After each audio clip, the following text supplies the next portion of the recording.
श्रीवत्सचिह्नमिश्रेभ्यो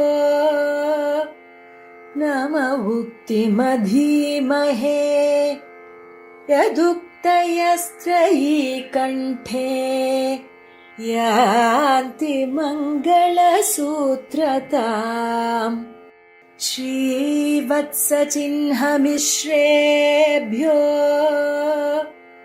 नम उक्तिमधीमहे यदुक्तयस्त्रयी कण्ठे यान्ति मङ्गलसूत्रताम् ஆழ்வார்கள் வாழி அருளிச் செயல் வாழி தாழ்வாதுமில் குறவர் தாம் வாழி ஏழ்பார் முய்ய அவர்கள் உரைத்தவைகள் தாம் வாழி செய்யமறை தன்னுடனே சேர்ந்து இந்துணைப்பதுமத்தலர் மகள் தனக்கும் இன்பன் நற்புவி தனக்கிறைவன் தந்துணையாயர் பாவன பின்ன தனக்கிரை மத்தையோர்க்கெல்லாம் வந்துணை பஞ்சபாண்டவர்க்காகி வாயுரை தூது சென்னியங்குமெந்துணை எந்தை தந்தை தம்மானை திருவல்லிக்கேணி கண்டேனே யோ நித்யமச்சுதபதாம்புஜயுக்மருக்ம வியாமோகதஸ்ததிதராணி திருநாயமேனே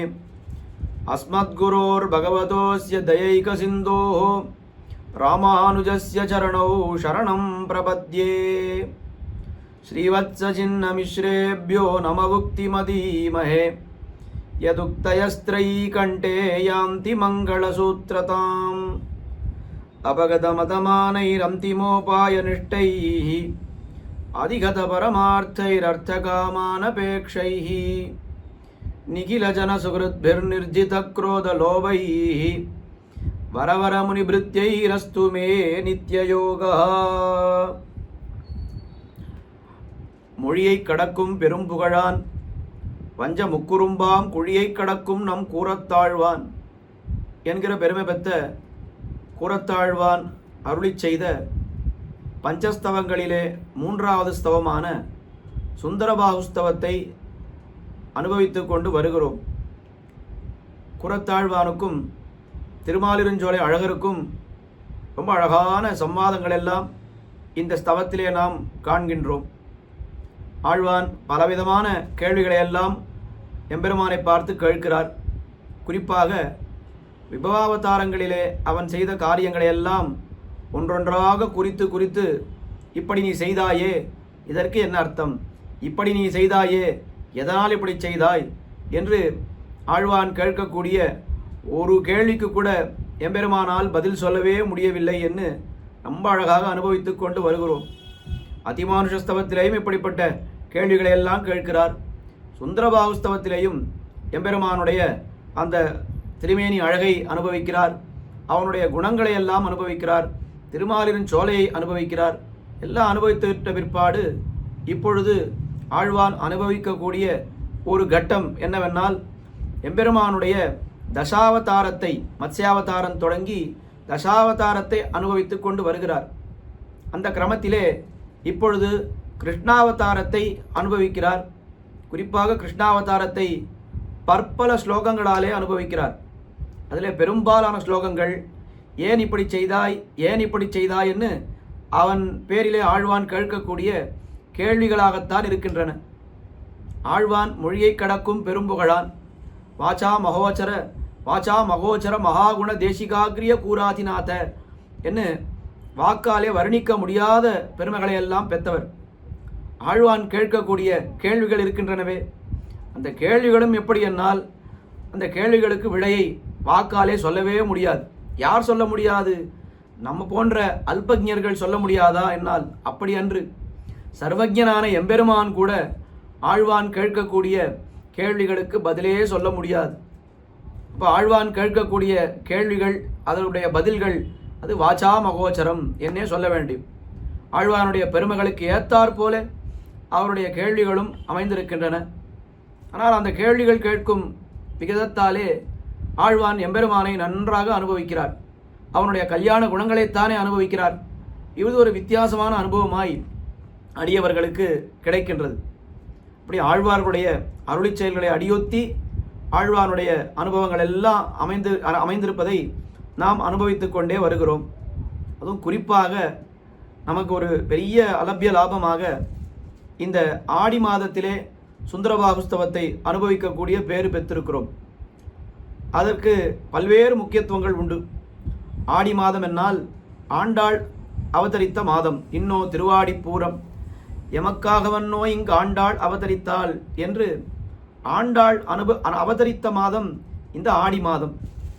இந்த ஆண்டாள் அவதரித்த மாதத்திலே ஆண்டாள் மிக உகந்த எம்பெருமானான திருமாலிருஞ்சோலை அழகர் அவர் விஷயமான ஸ்தோத்திரத்தை நாம் அனுபவிப்பது அழகருக்கும் ரொம்ப சந்தோஷத்தை விளைவிக்கும், ஆண்டாளுக்கும் ரொம்ப சந்தோஷத்தை விளைவிக்கும் என்பதிலே எந்தவித ஐயமும் நமக்கு வேண்டாம்.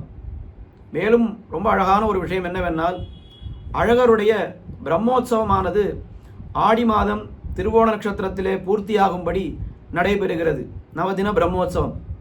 அந்த நவதின பிரம்மோற்சவத்தின் பொழுது நாம் நம்முடைய இல்லங்களிலே இருந்தபடியே அது யூடியூப் மூலமாகவும் வாட்ஸ்அப் மூலமாகவும் எம்பெருமானுடைய உற்சவங்களை எல்லாம் நன்றாக சேவித்திருப்போம். அப்படி அந்த எம்பெருமானுடைய உற்சவம் நடைபெறுகின்ற காலத்திலே அவனுடைய அந்த சுந்தரபாகுஸ்தவம், அவன் விஷயமான சுந்தரபாகுஸ்தவத்தை நாம் அனுபவிப்பது என்பது எம்பெருமான் நமக்கு அளித்த ஒரு பெரிய பேரு. அவன் உகந்த நாச்சியார் ஆண்டாள் அவதரித்த மாதத்திலே அந்த சுந்தரபாகு பெருமாள் சுந்தரத்தோளுடையான் பிரம்மோற்சவம் கண்டருளுகின்ற அந்த சமயத்திலே கூறத்தாழ்வான் அருளி செய்த சுந்தரபாகுஸ்தவத்தை நாம் அனுபவிக்கிறோம் என்று சொன்னால் இதைவிட பெரிய பேரு நமக்கு என்ன வேண்டும் என்ற எண்ணம் தோன்றுகிறது. இந்த பேற்றையெல்லாம் நமக்கு ரொம்ப அழகாக அளித்து கொண்டிருக்கக்கூடிய ஸ்ரீமத் பரமஹம்சேத்யாதி யதிகிரி எதிராஜ நாராயண ஜீயர் சுவாமியினுடைய திருவடி தாமரைகளுக்கு முதற்கண் பல்லாண்டு பாடிக்கொள்வோம். மேலே நாம் இப்பொழுது அனுபவிக்க இருக்கக்கூடிய ஸ்லோகங்கள் 111வது ஸ்லோகம் முதல் 115வது ஸ்லோகம் வரை இன்றைய தினம் அனுபவிக்க இருக்கின்றோம். சுந்தரபாகுஸ்தவத்திலே ஆழ்வான் அழகருடைய வடிவழகை அனுபவிக்கிறார், அவருடைய கல்யாண குணங்களை அனுபவிக்கிறார். என்னாலும் கடைசியிலே ஆழ்வானுடைய அந்த ஆழ் மனதிலே ஒரு சிறிய பிரார்த்தனை இருந்து கொண்டே இருக்கிறது. அந்த பிரார்த்தனையை இந்த ஸ்தோத்திரத்தை முடிக்கும் தருவாயிலே ஆழ்வான் தெரிவித்து விடுகிறார். எம்பெருமானை பார்த்தே பிரார்த்தித்து விடுகிறார். என்ன பிரார்த்தனை அது என்னால், ஸ்ரீரங்க தாமனி யதாபுரமேகதோகம் ராமானுஜாரிய வசகா பரிவர்த்திஷீய என அந்த பிரார்த்தனையை சொல்லித்தான் இந்த ஸ்தோத்திரத்தை முடிக்கிறார் ஆழ்வான். என்ன பிரார்த்தனை? ஸ்ரீரங்கத்திலே முன்பு போல எம்பெருமானாருடைய திருவடிவாரத்திலே நான் வாழ வேண்டும், இதையே நீ எனக்கு அருள வேண்டும் என்று ஆழ்வான் பிரார்த்திக்கிறார். விடத்திலே சின்ன சந்தேகம் நமக்கு எழும். ஆச்சாரியர்கள் எல்லாம் தங்களுக்காக எதையுமே பிரார்த்திக்க மாட்டார்களே, ஆனால் ஆழ்வான், அதுவும் வைராக்கிய நிதியான ஆழ்வான் இப்படி ஒரு பிரார்த்தனையை செய்கிறாரே, நான் போய் மறுபடியும் ஸ்ரீரங்கத்திலே சௌக்கியமாக வாழ வேண்டும் என்று இப்படி பிரார்த்திக்கலாமா என்கிற சந்தேகம் நமக்கு எழும். ஆனால் ஆழ்வானுடைய பிரார்த்தனை ரொம்ப சாதுரியமான ஒரு பிரார்த்தனை. அது நாம் மேலெழுந்த வாரியாக பார்க்கும் பொழுது ஏதோ அவர் தனக்காக பிரார்த்தித்தா போலே தோன்றும். ஆனால் அந்த பிரார்த்தனை அவருக்காகவே அன்று. அந்த பிரார்த்தனை எதற்காகவென்னால் நன்றாக மறுபடியும் பார்ப்போம். அந்த பிரார்த்தனை ஸ்ரீரங்கத்திலே எம்பெருமானார் திருவடிகளிலே நான் மறுபடியும் வாழ வேண்டும் என்று பிரார்த்தனை. அப்போ தன்னுடைய வாழ்ச்சிக்காக இந்த பிரார்த்தனையை செய்கிறாரா என்னால் நிச்சயமாக இல்லை. எதற்காக அவர் அந்த பிரார்த்தனையை செய்கிறார்?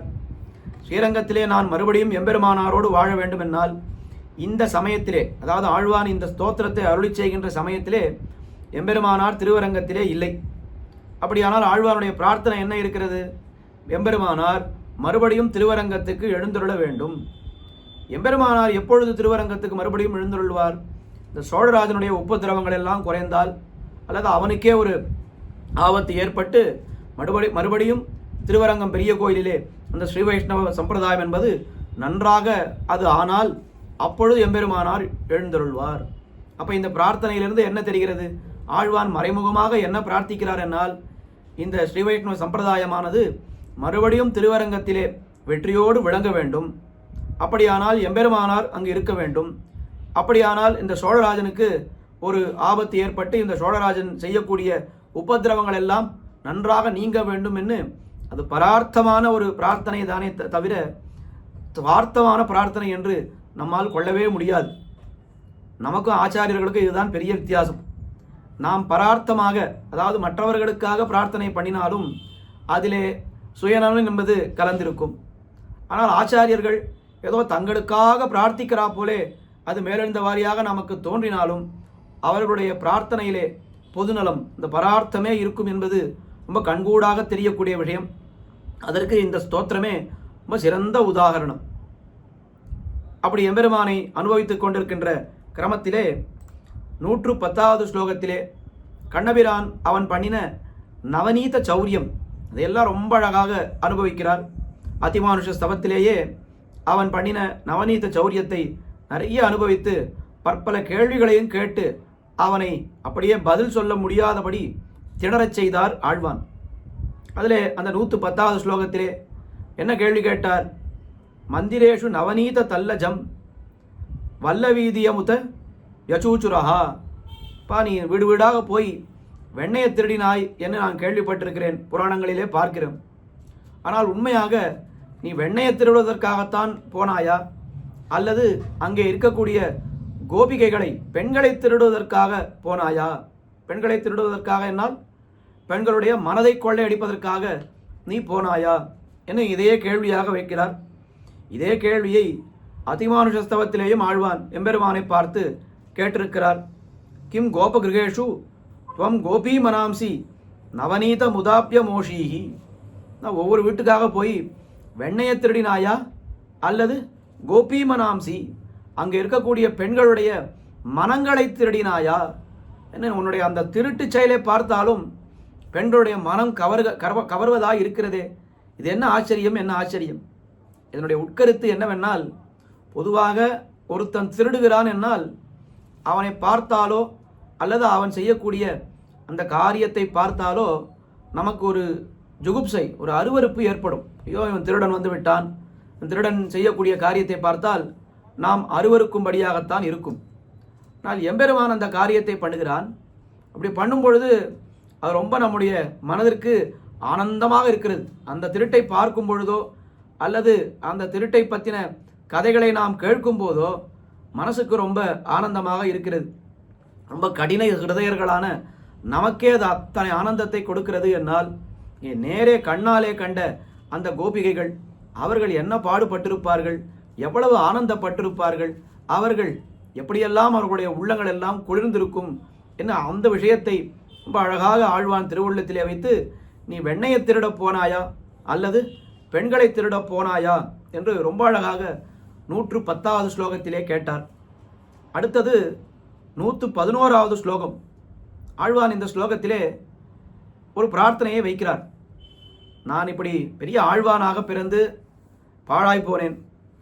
என்னவாக நான் பிறந்திருக்க வேண்டும் என்னால் ஒரு காளியனாகவோ அல்லது கடம்ப மரமாகவோ நான் இருந்திருக்க வேண்டும் என்று நினைக்கிறார். சுவாமி, இது ரொம்ப அநியாயம். காளியன் என்பவன் எம்பெருமானுடைய விரோதி, அவனாக பிறக்க வேண்டும் என்று இவர் ஏன் ஆசைப்படுகிறார் என்னால் எம்பெருமானுடைய விரோதியாகத்தான் இருந்தான். ஆனால் அவனுக்கு கிடைத்த பாக்கியம் என்னவென்னால் எம்பெருமானுடைய திருவடி அவன் தலைமையிலே பட்டது. திருவடியும் தலைமையிலவே என்கிறா போலே எம்பெருமானுடைய திருவடி அவனுடைய சிரசிலே பட்டதே. அப்படிப்பட்ட காளியனாக நான் பிறந்திருந்தேனானால் என்னுடைய தலை மீதும் எம்பெருமானுடைய திருவடி பட்டிருக்குமே. இப்படி சாஸ்திரங்கள் எல்லாம் வாசித்து நான் வீணாக போனேனே என்று ஆழ்வான் அங்கலாய்க்கிறார் 111வது ஸ்லோகத்திலே. ரொம்ப அழகான ஸ்லோகம், அனுபவிப்போம். காளியஸ்ய பணதாம் சிரஸ்துமே சத்கதம்ப சிகரத்வமேவ வா வஷ்டிஜுஷ்ட வனசைல சுந்தர வத்பதாப்ஜ யுகமர்ப்பித்தும் யயோஹோ. நித்தியம் எம்பெருமான் திருவாய்ப்பாடியிலிருந்து பிருந்தாவனத்திற்கு போகிறான் மாடு மேய்ப்பதற்காக. நித்தியம் யார் வருவார்? அத்தனை பேரையும் அங்கே பார்த்து கொண்டு அவன் போனானால் தனியாக போவானா? தன்னேர் 1000 பிள்ளைகளோடு தளர்நடையிட்டு வருவான் என்று ஆயிரக்கணக்கான கோபாலர்கள் அவர்களோடு சேர்ந்து கண்ணபிரான் போவான். அந்த கோபால படை அவர்களை யார் காப்பாற்றி கொண்டு போவார்கள் என்னால் பலராமன், நம்பி மூத்த பிரான் பலராமன் அவர்தான் தலைமை தாங்கி கொண்டு அந்த கோஷ்டியை அழைத்து கொண்டு போவார். திடீரென்று ஒரு நாள் அவரால் வர முடியவில்லை. இப்பொழுது யார் தலைவன் அந்த கோஷ்டிக்கு? கண்ணன் தான் தலைவன். உடனே கண்ணன் என்ன சொன்னான்? நாம் நித்தியம் போகக்கூடிய வழியிலே போக வேண்டாம், வேறு வழியாக போகலாம் என்று அவன் சொன்னான். உடனே அங்கே இருந்த இடைப்பயல்கள் அத்தனை பேரும் என்ன சொன்னார்கள் என்னால், ஐயோ கண்ணா, அந்த வழியாக போக வேண்டாம். அந்த வழியாக போனால் அங்கே ஒரு யமுனையிலே ஒரு மடுவிலே காளியன் என்ன ஒரு 5 தலை நாகம் இருக்கின்றது. அது குடும்பத்தோடு அங்கே வசித்து கொண்டிருக்கிறது. அது விஷாக்னியை கக்கி கொண்டிருக்கிறது எப்பொழுது பார்த்தாலும். அந்த வழியாக நாம் போனால் நிச்சயமாக நாம் பிழைக்கவே மாட்டோம், மறுபடியும் வீடு சென்று சேர மாட்டோம். அதனால் அந்த வழியாக போக வேண்டாம் என்று அந்த இடைப்பயல்கள் எல்லாம் தெரிவித்தார்கள்.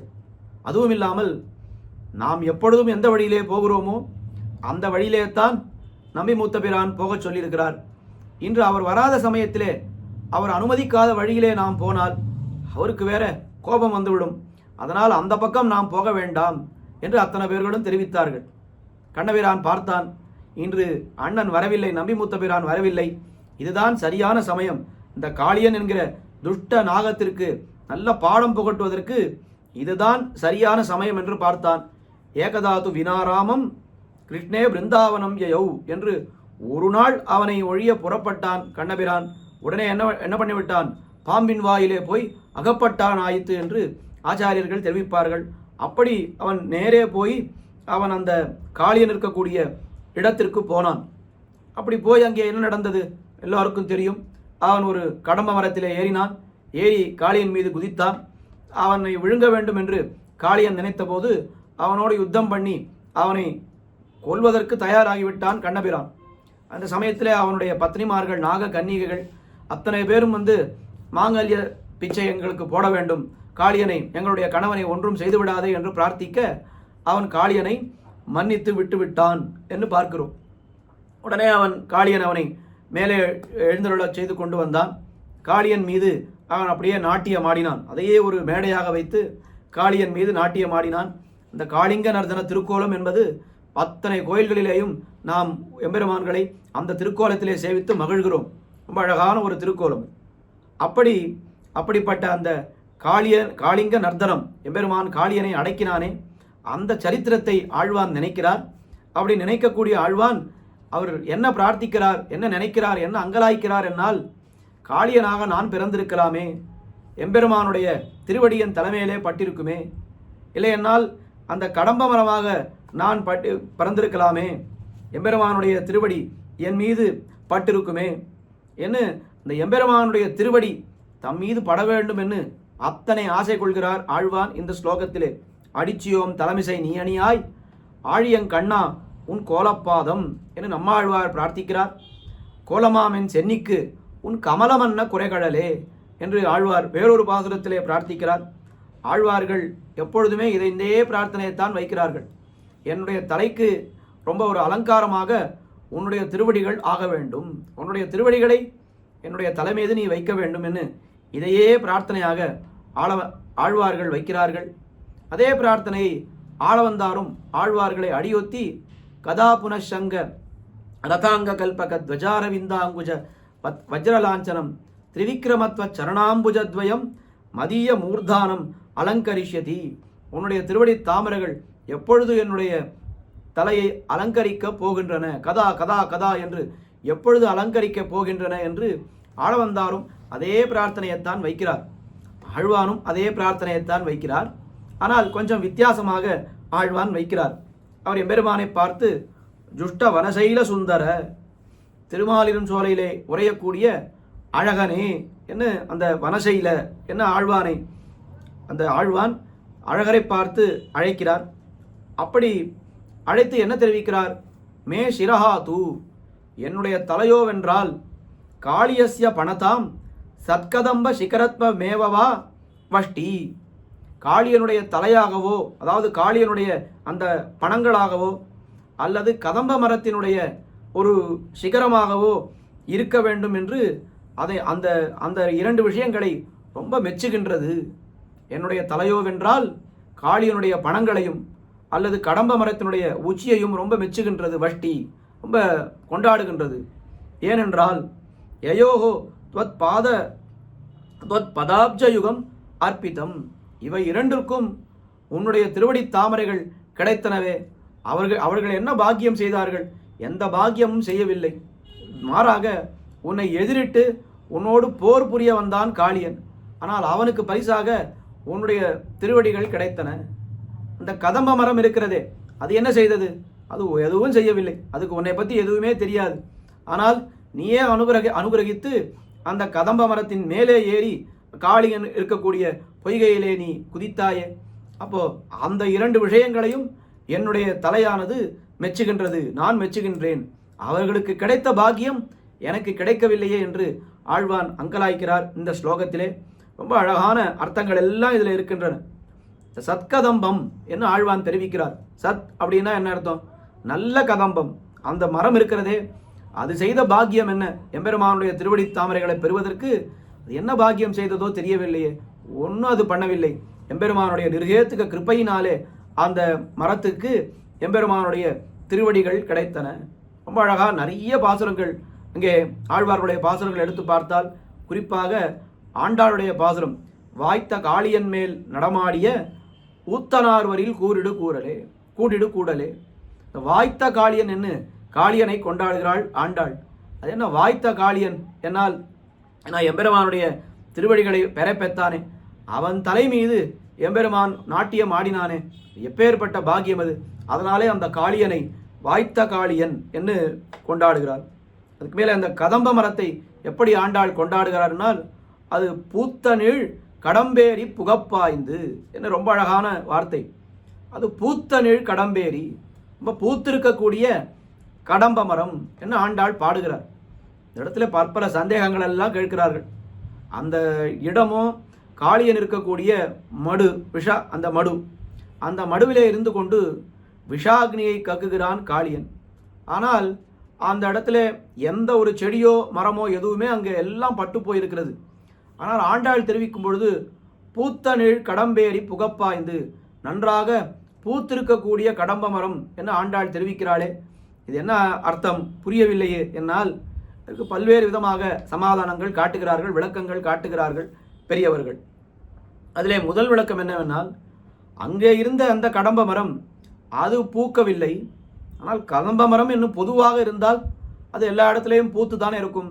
அது ஜாத்தியாந்தரத்தில் இருக்கக்கூடிய விசேஷணத்தை இந்த வஸ்துவிலே வைத்து பாடக்கூடிய தன்மை அது தமிழ் இலக்கியங்களிலே அது உண்டு.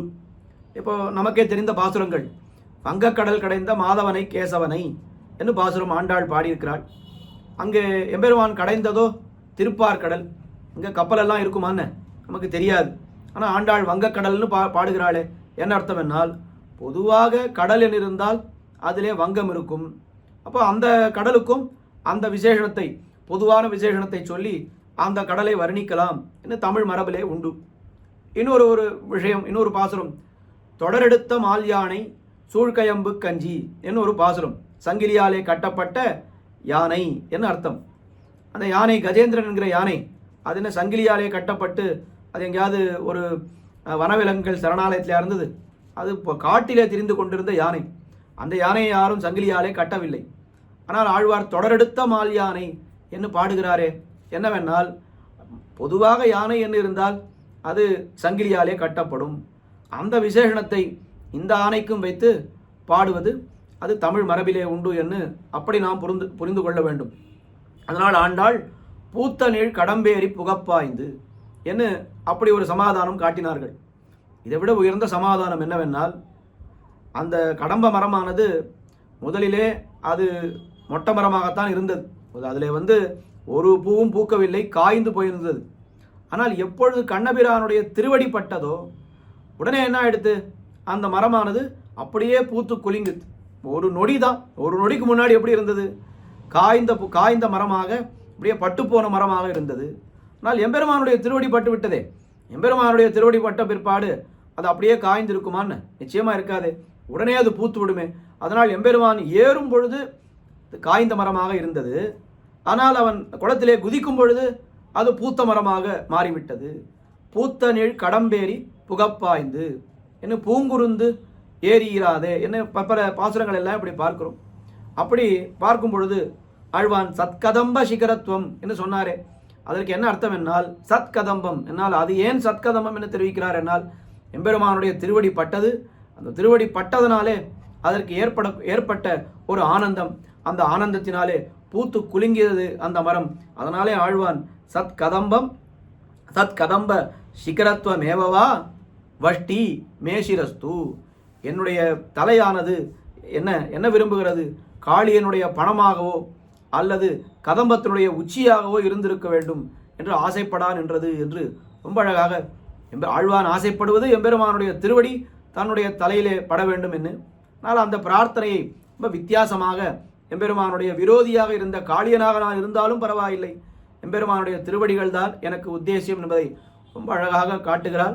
இந்த இடத்திலே நாம் அனுபவிக்க வேண்டிய ஒரு சூத்திரம், அது ஆச்சாரிய இதயத்திலே இருக்கக்கூடிய அழகான சூத்திரம். அது இங்கே எத்தனை மகான்கள், அவர்கள் எல்லாரும் நித்தியசூரிகள் என்ன, ஆழ்வார்கள் என்ன, மகர்ஷிகள் என்ன, அத்தனை பேரும் எம்பெருமானோடு ஒரு சம்பந்தம் வேண்டும், இப்படிப்பட்ட உயர்ந்த ஜென்மம் வேண்டாம், எம்பெருமானோடு சம்பந்தமுடைய எப்படிப்பட்ட தாழ்ந்த ஜென்மமாக இருந்தாலும் பரவாயில்லை, எம்பெருமானோட சம்பந்தம் தான் நமக்கு வேண்டும் என்று பல்வேறு மகான்கள் ஆசைப்பட்டிருக்கிறார்கள் என்று ரொம்ப அழகான ஒரு சூத்திரத்திலே நாயனார் சாதிக்கிறார்.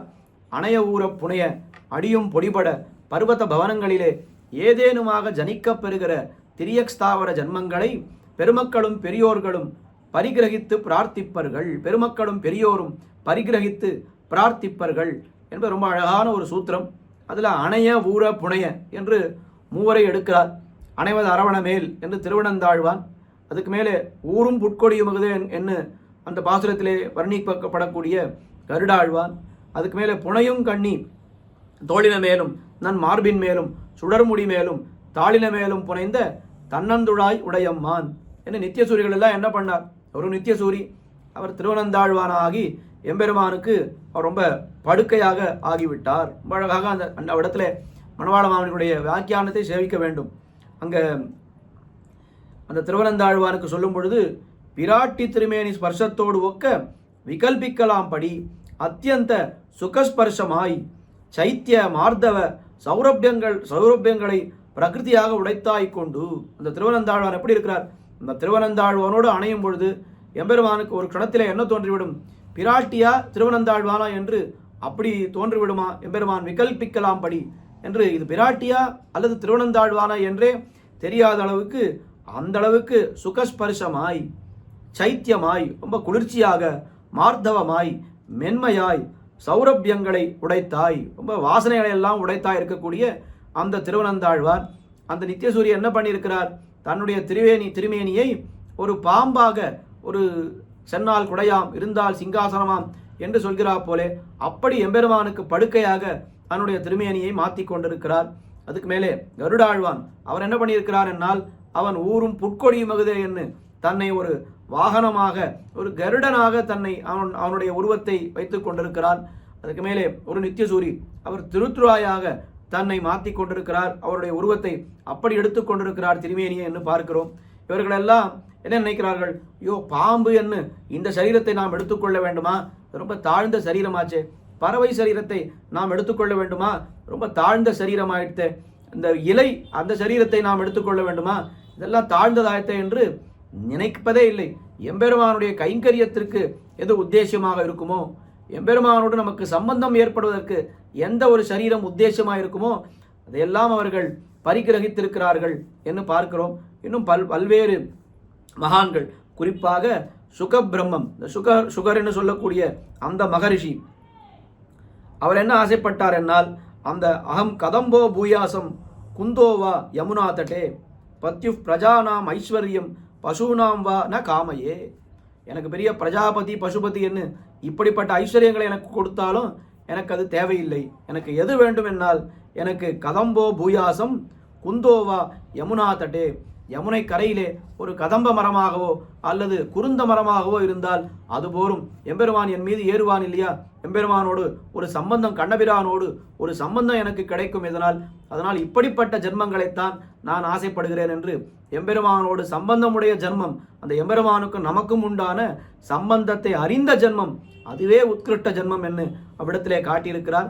மேலே பல்வேறு மகான்கள், குறிப்பாக குலசேகர ஆழ்வார், ஆளவந்தார், அவர்களுடைய அந்த பிரார்த்தனைகளை எல்லாம் அந்த சூத்திரத்திலே நாம் காணா நின்றோம். குலசேகர ஆழ்வார் அவர் என்ன பிரார்த்தித்தார், திருமலையிலே தனக்கு ஒரு வாசம் வேண்டும் என்று பிரார்த்திக்கிறார். அது எப்படி இருக்க வேண்டும் என்னால், என்னவாக இருக்க வேண்டும், எதுவாக வேண்டுமானாலும் இருக்கலாம். கோனேரி வாழும் குறுகாய் பிறப்பேனே, மீனாய் பிறக்கும் விதியுடையேன் ஆவேனே, தம்பகமாய் நிற்கும் தவமுடையேன் ஆவேனே, படியாய் கிடந்து உன் பவளவாய் காண்பேனே, எம்பெருமான் பொன்மலை மேல் ஏதேனும் ஆவேனேன்னு திருமலையிலே எனக்கு வாசம் வேண்டும். எப்படிப்பட்ட ஜென்மமாக இருந்தாலும் பரவாயில்லை. உத்கிருஷ்ட ஜென்மம், அபகிருஷ்ட ஜென்மம் என்ன, உயர்ந்த பிறப்பு தாழ்ந்த பிறப்பு எல்லாம் எப்படி நாம் நிர்ணயிக்க கடவுது என்னால், எம்பெருமானோடு சம்பந்தமுடைய ஜென்மம் அது உத்கிருஷ்ட ஜென்மம், எம்பெருமானோடு சம்பந்தம் இல்லாத ஜென்மம் அது உயர்குடியிலே பிறந்திருந்தாலும் அது தாழ்ந்த ஜென்மம் என இவ்வளவே ஆச்சாரியர்கள் ரொம்ப அழகாக ஆழ்வார்களுடைய ஸ்ரீசூக்திகளை கொண்டு நிரூபித்து காட்டியிருக்கிறார்கள். அப்படி குலசேகர ஆழ்வார் பிரார்த்தித்தார். ஆளவந்தாரும் அதே ரீதியிலே அவர் என்ன பிரார்த்தித்தார் என்னால், பவனேஷ்வஸ்வபி கீட்ட ஜன்மமே தவதாசிய சுக ஏகசங்கினாம் பவனேஷு கீட்ட ஜன்மமே அப்பி அது இதரா வசதேஷு மாஸ்மபூத் அபிமே ஜன்ம சதுர்முகாத்மனா. எனக்கு நான்முகனுடைய அந்த பதவி எனக்கு கொடுத்தாலும் அது எனக்கு வேண்டாம். ஆனால் எனக்கு என்ன வேண்டும் என்னால், உன்னுடைய அடியவர் அவர் இருக்கக்கூடிய ஒரு இல்லத்திலே ஒரு கிரகத்திலே ஒரு புழுவாக நான் பிறந்தாலும் அப்படி ஒரு பாகவத சம்பந்தத்தோடு ஒரு பிறப்பு வேண்டுமே தவிர, எனக்கு எம்பெருமானோட சம்பந்தம் இல்லாமல் பிரம்மாவா எனக்கு பதவி கொடுத்தாலும் எனக்கு அது வேண்டாம் என்று ஆளவந்தார் காட்டியிருக்கிறார். அந்த விஷயங்களை எல்லாம் அடியொத்தி கூறத்தாழ்வானும் இங்கே என்ன தெரிவிக்கிறார் என்னால், நமக்கு எது உத்தேசியம், எம்பெருமானோடு சம்பந்தம், அந்த எம்பெருமானோடு சம்பந்தத்தை உணரக்கூடிய ஞானம் அதுதான் உத்தேசியம் என்பதை இந்த ஸ்லோகத்திலே ரொம்ப அற்புதமாக காட்டுகிறார். ரொம்ப எளிமையாக நாம் புரிந்து கொள்ளும் விதமாக அது காளியனுடைய தலையை, அதுக்கு மேலே கதம்ப மரத்தினுடைய உச்சியை என்னுடைய தலை மெச்சுகின்றது. ஏனென்றால் அவைகள் இரண்டுக்கும் தானே உன்னுடைய திருவடிகள் கிடைத்தன என்ன ரொம்ப அழகாக சமத்காரமாக வைத்து நாம் புரிந்து கொள்ளும்படியாக அந்த ஸ்லோகத்தை அருளி செய்திருக்கிறார். 111வது ஸ்லோகத்தை ஒருவாறு அனுபவித்தோம். அடுத்தது 112வது ஸ்லோகம். இது ரொம்ப எம்பெருமானை பார்த்து 3 கேள்விகள் ஆழ்வான் கேட்கிறார். எம்பெருமானால் என்ன பதில் சொல்ல முடியும்? ஆழ்வான் கேட்கக்கூடிய கேள்விகளுக்கெல்லாம் நிச்சயமாக எந்த சமயத்திலேயும் எம்பெருமானால் பதிலே சொல்ல முடியாது. என்ன கேள்வி கேட்கிறார் என்னால், நீ கிருஷ்ணாவதாரம் பண்ணினாயே, எதற்காக பண்ணினாய்? சௌலபிய சௌசீல்யங்களை எல்லாம் காட்டுவதற்காகத்தான் பண்ணினாய். அதுவும் பரத்வத்தை எல்லாம் ஒழித்து கொண்டு வளர வேண்டும். ஒருத்தி மகனாய் பிறந்து ஓரிரவில் ஒருத்தி மகனாய் ஒழித்து வளர என்று நாச்சியார் அருளி செய்திருக்கிறாளே, அதுபோல அப்படியெல்லாம் நீ பரத்வத்தை எல்லாம் மறைத்து கொண்டு சௌலபியத்தோடு ஆசிரித சுலபனாக நீ வாழ்ந்து காட்ட வேண்டும் என்பதற்காகத்தானே இந்த அவதாரம் எடுத்தாய். ஆமாம், அதற்காகத்தான் எடுத்தேன் எம்பெருமான் தெரிவிக்கிறான். அப்பா பதில் ஆழ்வான் மறுபடியும் கேள்வி கேட்கிறார். ஆனால் அப்படிப்பட்ட அவதாரத்திலே உன்னுடைய அந்த அதிமானுஷ கிருத்தியங்களையும் அவ்வப்போது வெளியிட்டாயே, அது ஏன்? ஒன்று நீ என்ன பண்ணியிருக்க வேண்டும், இந்த பரத்வத்தையே முழுவதுமாக வெளியிட்டிருக்க வேண்டும்.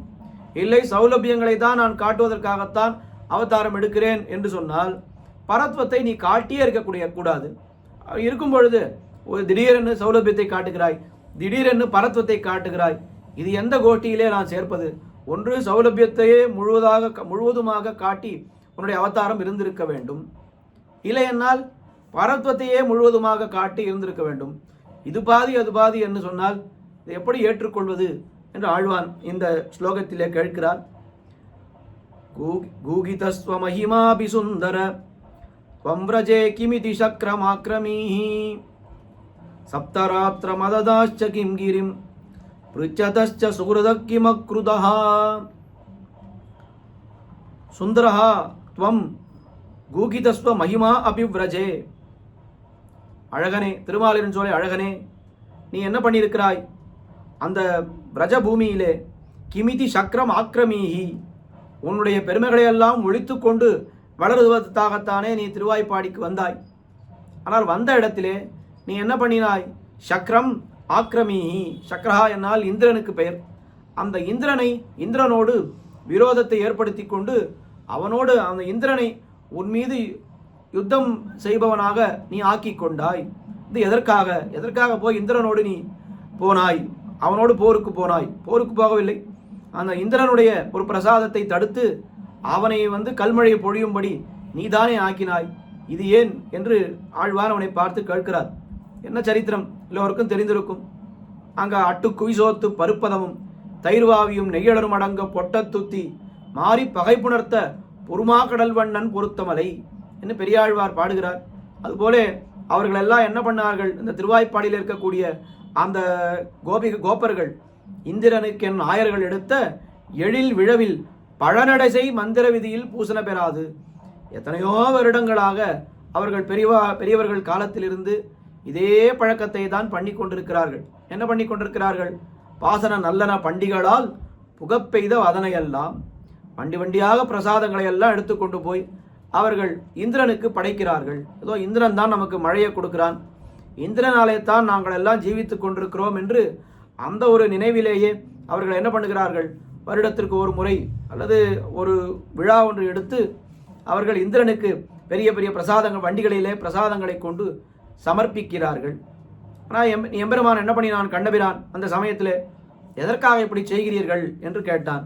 இல்லை, நமக்கு இந்திரன் தான் மழையை பொழிகிறான், அதனால் அவனுக்கு ஒரு நன்றி கடனாக இந்த உற்சவத்தை நடத்துகிறோம் என்று அவர்கள் தெரிவித்தார்கள். கண்ணபிரான் சொன்னான், நன்றாக யோசித்து பாருங்கள், இந்திரனா மழையை பொழிவிக்கிறான், நம்முடைய ஆடுகள் மாடுகளுக்கெல்லாம் எங்கிருந்து ஜலம் வருகிறது? கோவர்தன மலையிலிருந்து தானே வருகிறது.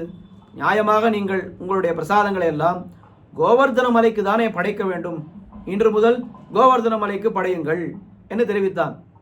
அங்கே ஆயர்கள் இடையர்கள் கண்ணனுடைய வார்த்தையை மீறி அறியாதவர்கள், கண்ணன் சொல்லிவிட்டான் என்று அப்படியே படைக்கல் ஆயினார்கள். கோவர்தனம் சாப்பிடுமா என்று கேட்டார்கள். நிச்சயம் சாப்பிடும், நீங்கள் எல்லாரும் அந்த பிரசாதங்களை அங்கே படைத்துவிட்டு ஒரு நிமிடம் கண்ணை மூடுங்கள், கோவர்தனம் சாப்பிடுவிடும் என்ன கண்ணன் சொன்னான். உடனே அப்படியே பண்ணினார்கள். கண்ணன் என்ன பண்ணான், அகம் கோவர்தனோஸ்மி என்று பிராணா யஸ்வாஹா அப்படின்னு சொன்னான். அடுத்த க்ஷணம் அந்த பிரசாதங்களை எல்லாம் காணும். அவனே அந்த கோவர்தனத்துக்கு அந்தர்யாமி அவன்தானே. நாம் எந்த தேவதைக்கு கொடுத்தாலும் அது அந்தர்யாமியான பகவானுக்கு தானே போய் சேருகிறது. அந்த கிரமத்திலே கண்ணனே அந்த அத்தனை பிரசாதங்களையும் உண்டு விட்டான், அமுது செய்து விட்டான். இந்திரன் பார்த்தான், நமக்கு வர வேண்டிய பிரசாதத்தை இந்த கண்ணன் தடுத்து விட்டானே என்று கல்மழை பொழியத் தொடங்கினான். உடனே கண்ணன் என்ன செய்தான், என்ன சொன்னான், இந்த கோவர்தனம் தான் உங்களை காப்பாற்றுகிறது என்று சொன்னானோ இல்லையோ, அந்த வார்த்தையை மெய்ப்பிப்பதற்காக கோவர்தனத்தையே எடுத்து குடையாக பிடித்து மழை வந்து 7 நாள் பெய்து மாத்தடுப்ப மதுசூதன் எடுத்து மறித்த மலை என்று 7 நாள்கள் அந்த கோவர்தன மலையை கப்பாக மடித்து மணிநெடுந்தோள் காம்பாக கவித்த மலை என எம்பெருமான் அந்த கோவர்தன மலையே அவன் குடையாக பிடித்து இந்த திருவாய்ப்பாடியில் இருக்கக்கூடிய அத்தனை பேரையும் காப்பாற்றினான் என்கிற சரித்திரத்தை பார்க்கிறோம். அப்படி அவன் அந்த குடை பிடித்த காலத்திலே, கோவர்தனத்தை பிடித்த காலத்திலே வடிவேறு கொடியேறு செந்தாமரை கைவிரல்கள் கோலமும் அழிந்தில வாடித்தில வடிவேறு திருவுயிர் நொந்துமில மணிவண்ணன் மலையுமோர் சம்பிரதம் என்று எப்படியான ஒரு விகாரமும் இல்லாமல் இந்த 7 நாள்கள் அப்படியே எம்பெருமான் அந்த கோவர்தன மலையை பிடித்து கொண்டிருந்தான் என்று புராணங்களிலே பார்க்கிறோம். இந்த விஷயத்தை நாம் பார்த்தால், இந்த விஷயத்தை எல்லாம் அனுபவிக்கும் போது ஒரு விஷயம் நமக்கு நினைவுக்கு வர வேண்டும். அடியனுக்கு ஏற்படக்கூடிய அனுபவம் உங்களோடு பகிர்ந்து கொள்கிறேன். எம்பெருமான் விசேஷமான உற்சவங்கள் எல்லாம் கண்டு அவர் விசேஷமான உற்சவங்கள் எல்லாம் கண்டருள்கிறார். இப்போ உதாரணத்திற்கு கருட சேவை என்ற ஒரு உற்சவம். இந்த கருட சேவையிலே எம்பெருமான் எப்படி எழுந்தருளிருக்கிறார், ஒரு அதிகாலை ஒரு 4 மணி முதல் ஒரு 12 மணி வரை ஒரே மாதிரியாக ஒரே திருக்கோலத்திலே எழுந்தருளிருக்கிறார். நமக்கெல்லாம் என்ன தோன்றும், எம்பெருமான் எத்தனை நேரம் ஒரே திருக்கோலத்திலே இருப்பார், அவருக்கு கொஞ்சம் கை காலெல்லாம் வலிக்காதா, திருவடிகள் நோகாதா என்று நாம் நினைக்க தோன்றும். ஆனால் எம்பெருமான் விவாகத்தார காலத்திலே எப்படி இருந்திருக்கிறான் பாருங்கள். 7 நாள் எந்த வாட்டமும் இல்லாமல் அவன் அப்படியே இருந்திருக்கிறான். வடிவேறு திருவுயிர் நொந்துமில மணிவண்ணன் மலையுமோர் சம்பிரதம் என்று விவாகத்தார காலத்திலேயே எந்த ஒரு வாட்டமும் இல்லாமல் ஒரே திருக்கோலத்திலே இருந்திருக்கிறான். மலையை எடுத்து பிடித்து விட்டால் அந்த சமயத்தில் ஒரு மணி காலம் ஆயிடுத்து, நான் கொஞ்ச நேரம் வச்சுட்டு போகிறேன், இல்லை வேற யாராவது பிடித்து கொள்ளுங்கள், எதுவுமே பண்ண முடியாதே. அவன் ஒருத்தனாலேத்தானே அந்த காரியத்தை பண்ண முடியும். அவனே தான் பிடித்து கொண்டிருக்கிறான். அப்போ ஒரு வாரம் விடாமல் அவனே பிடித்து கொண்டிருந்தான். அப்படி ஒரு வாரம் மலையை பிடித்து கொண்டிருந்தவனாலே ஒரு 4-5 மணி காலம் ஒரே பொசிஷனில் அந்த ஒரே போஸ்டர்னு சொல்லுவான் ஆங்கிலத்தில், ஒரே மாதிரியாக உட்கார்ந்து கொள்வது என்பது அவனுக்கு என்ன பெரிய கட்டமா? அவன் சர்வசக்தன் என்பது இருக்கட்டும், ஆனால் இப்படியெல்லாம் அந்த ஒரு திருக்கோலத்திற்கு பின்னாடி இப்படியெல்லாம் நாம் அனுபவிக்க வேண்டும் என ரொம்ப அழகாக அந்த ஒரு விஷயத்தையும் இங்கே தெரிவித்தேன். அப்படி அந்த 7 நாள் எம்பெருமான் கோவர்தன மலையை தாங்கி பிடித்து கொண்டிருந்தான். அந்த சமயத்தில் ஆழ்வான் பார்த்து கேட்கிறான், கிமிதி சக்கரம் ஆக்கிரமீஹி, ஏன் நீ அந்த இந்திர பூஜையை தடுத்து இந்திரனை யுத்தம் செய்யும்படி ஆக்கி கொண்டாய் இப்படி செய்தால் இந்திரனுக்கு கோபம் வரும் என்று உனக்கு தெரியுமா தெரியாதா? நன்றாக தெரியும். தெரிந்த பிற்பாடும் கூட நீ அதே காரியத்தை ஏன் செய்தாய் கண்ணா? இப்படி இந்த அவனுடைய பிரசாதத்தை நாம் பிடுங்கி கொண்டால் என்ன ஆகும்? உடனே அவனுக்கு பிரசாதம் கிடைக்கவில்லை என்று கோபம் வரும். கோபத்திலே ஏதாவது அவன் செய்வான் என்று உனக்கு ஏற்கனவே தெரியும். ஆனால் அப்படி தெரிந்திருந்தும் கூட அந்த காரியத்தை நீ ஏன் பண்ணா என்று அதை முதல் கேள்வியாக துவம் ரஜே கிமிதி சக்கரம் ஆக்கிரமீஹி என்று முதல் கேள்வியாக கேட்கிறார். அதுக்கு மேலே அடுத்த கேள்வியாக என்ன கேட்கிறார் என்னால், சப்தராத்திரம் அததாச்ச கிம்கிரிம் என்னது 7 நாள்கள் நீ என்ன பண்ணியிருக்கிறாய்? 7 நாள் வாடாதே வதங்காதே இந்த மலையை தாங்கி நின்றது எதனாலே என்று அந்த கேள்வி. சரி, இந்திரன் கல்மழை பொழிகிறான். உடனே கண்ணபிரான் என்ன செய்திருக்க வேண்டும்? அந்த இந்திரனை அன்றைக்கே வதம் செய்திருக்க வேண்டும். உனக்காகத்தானே நான் அவதாரமே பண்ணியிருக்கேன். ஸோ ஒரு நாள் உன்னுடைய சாப்பாடை நான் பிடுங்கிக் கொண்டேன் என்பதற்காக என்னையே நீ எதிரிட்டு வருகிறாயா? ஆனால் அப்படி என்று சொல்லி அந்த இந்திரனை அன்றே முடித்திருக்க வேண்டும். ஆனால் நீ என்ன பண்ணாய்? ஏதோ அந்த இந்திரனை முடிப்பதற்கு சக்தியற்றவன் போலே நீ 7 நாள் அந்த இந்திரனுடைய அந்த கல்மழை ஓயும் வரை மலையே தாங்கிக் கொண்டிருந்தாயே, இது எதனால் என்று 2வது கேள்வியாக இதை கேட்கிறார். அடுத்தது 3வது கேள்வி, இன்னும் பெரிய கேள்வியாக பார்த்து கேட்கிறார். பிருச்சதஸ்ச சுகிருதா கிம் அக்ருதா. உன்னை பார்த்து எல்லாரும் என்ன கேட்டார்கள்? அந்த 7 நாள் எம்பெருமான் கோவர்தனத்தை மலையாக பிடித்தான் கண்ணபிரான். அந்த சமயத்திலே கோபர்கள் எல்லாம் என்ன பார்த்து அவனை பார்த்து கேட்டார்கள், ஐயோ சாதாரண மனிதனாலே இப்படிப்பட்ட காரியத்தை எல்லாம் செய்யவே முடியாதே. 7 நாள் இவன் இதை அப்படியே பிடிச்சுட்டு இருக்கானே, இவன் சாதாரண மனிதனே அன்று. இவன் எப்படிப்பட்டவன்? தேவோவா தானவோவா யக்ஷோவா துவம் யக்ஷோவா கந்தர்வ ஏவவா என்று அவர்கள் கேட்டார்கள். நீ யாரு? நீ தேவனா தானவனா யக்ஷனா கந்தர்வனா? சாதாரண மனிதனாலே இப்படிப்பட்ட காரியத்தை எல்லாம் செய்யவே முடியாதே என்று அவர்கள் கேட்டார்கள். உடனே அவர்களை பார்த்து கண்ணபிரான் என்ன பதில் சொன்னான்? அழகாக அங்கே தெரிவிக்கப்பட்டிருக்கக்கூடிய விஷயம், க்ஷணம் பூத்வா த்வசௌ தூஷ்ணீம் கிஞ்சித் பிரணயரோஷவான் என்ன அங்கே என்ன சொன்னான் எம்பெருமான்? ஒரு நிமிடம் அவர்கள் கேட்ட கேள்விக்கு, அந்த கேள்வியை கேட்ட உடனே கண்ணபிரானுக்கு கோபம் வந்துவிட்டது. உடனே தூஷ்டீம், அவன் வாய் திறவாமல் அவன் பேசாமல் இருந்தான். இருந்த பிற்பாடு அவன் ஒரு நிமிஷம் கழித்து கோபத்தோடு அவன் பதில் சொன்னான். ரொம்ப சீத்தத்தோடு என்ன சொன்னான்? அகம்போ பாந்தவோ ஜாதா நாகம் தேவா நாகம் கந்தர்வா நாகம் யக்ஷகா என்று என்னை தேவன் என்று நினைக்காதீர்கள், என்னை கந்தர்வன் என்று நினைக்காதீர்கள், யக்ஷன் என்று நினைக்காதீர்கள். நான் உங்களிலே ஒருவன், இடையர்களிலே கடை கட்ட மடையன் நான். உங்களிலே ஒருத்தனை போய் இப்படி நீங்கள் கேட்கலாமா என்று அந்த தேவத்வத்தை அவன் மீது ஏறிட்டு சொன்னவுடனே அவனுக்கு அப்படியே கோபம் வந்து விட்டது கண்ணனுக்கு. அதைத்தான் நம்முடைய ஆண்டாள் நாச்சியாரும் திருப்பாவையில் எப்படி அனுபவித்தாள்? உந்தன்னை சிறுபேரடைத்தனவும். அங்கேயும் கண்ணபிரானுக்கு கோபம் வந்து விட்டது. முதலிலே அந்த கோவர்தன மலையை பிடித்த பொழுது அவர்கள் எல்லாரும் தேவோவா என்று சொன்னார்கள். உடனே கண்ணபிரானுக்கு கோபம் வந்து விட்டது. ஆண்டாளும் திருப்பாவை நெடுகிலும் நாராயணனே நமக்கே பறை தருவான், பார்க்கடலுள் பையத்து என்ன பரமன் என்று பெரிய பெரிய பேரையெல்லாம் அவனுக்கு சொல்லி கொண்டு வந்தாள். எம்பெருமானுடைய அந்த பரத்வத்தை குறிக்கக்கூடிய திருநாமங்களை சொல்லி கொண்டு வந்தாள். ஆனால் அந்த திருநாமங்களை எல்லாம் கேட்டு கண்ணபிரானுக்கு கோபம் ஏற்பட்டு விட்டது. எல்லாவற்றையும் விட்டு இங்கே திருவாய்ப்பாடியிலே இருக்கும் பொழுது அந்த பேரை நீங்கள் சொல்கிறீர்களே என்று சொன்னான். உடனே ஆண்டாள் அதை புரிந்து கொண்டு அங்கே என்ன பண்ணாள்? உந்தன்னை சிறுபேரழைத்தனவும் சீரியருளாதே என்று சொன்னாள். அதற்கு மேலே கோவிந்தா கோவிந்தா கோவிந்தா என்று அவன் மிக மிக உகந்த திருநாமமான அந்த கோவிந்த நாமத்தையே சொல்லி திருப்பாவையை தலை கட்டினாள் என்று பார்க்கிறோமே. இப்போ எம்பெருமானுக்கு எது திருவுள்ளம் என்னால் அவனுடைய பரத்துவத்தை எல்லாம் நான் சொன்னால் அவனுக்கு அதில் சந்தோஷமே ஏற்படாது. அவனோட சௌலபியத்தை சொல்ல வேண்டும். ஏன்னா இப்படித்தான் அவன் அப்பொழுதுதான் அவன் சந்தோஷப்படுவான் என்று பார்க்கிறோம். இந்த இடத்திலேயும் அந்த தேவத்துவமும் நிந்தையானவனுக்கு என்று ஆச்சாரிய ஹதயத்திலே காட்டுகிறார் நாயனார். அவனை பார்த்து நீ தேவனா என்று கேட்டவுடனே அவனுக்கு கோபமே வந்துவிட்டது. ஏன் என்னை நிந்திக்கிறீர்கள், என்னை ஏன் நீங்கள் வைகிறீர்கள் என்று கேட்கும் அளவுக்கு அவனுக்கு கோபம் வந்துவிட்டது என்று பார்க்கிறோம். நான் உங்களிலே ஒருத்தன் என்று சொன்னானே என்று இப்படி அந்த விஷயத்தை இங்கே நினைவு கூறுகிறார். அப்போ ஏன் அவர்கள் உன்னை என்ன கேட்டு விட்டார்கள்? நீ தேவனா தானவனா கந்தர்வனா என்று கேட்டார்கள். அதற்காக நீ ஏன் கோபப்பட்டாய்? நீ பரத்துவத்தை காட்டினாய், அதனால் அவர்கள் கேட்டார்கள். இதில் என்ன தவறு இருக்கிறது என்று ஆழ்வான் எம்பெருமானை கண்ணபிரானை பார்த்து கேட்கிறார். ஆக 3 கேள்விகள் இந்த ஸ்லோகத்திலே ஆழ்வான் கேட்கிறார். முதல் கேள்வி என்னவென்றால், உன்னுடைய பெருமைகளை எல்லாம் நீ ஒழித்து கொண்டு வளர்கின்ற சமயத்திலே ஏன் இந்திரனோடு போரிடப் போனாய், அதாவது இந்திரனை எதிர்த்து கொண்டாய்? முதல் கேள்வி. இரண்டாவது கேள்வி, அப்படி இந்திரன் உன் மீது கல்மழை பொழியும் பொழுது அவனை நீ முடிக்காமல் ஒன்றுமே கையிலாகாதவன் போல் 7 நாள் ஏன் பொறுமையாக இருந்தாய்? இரண்டாவது கேள்வி.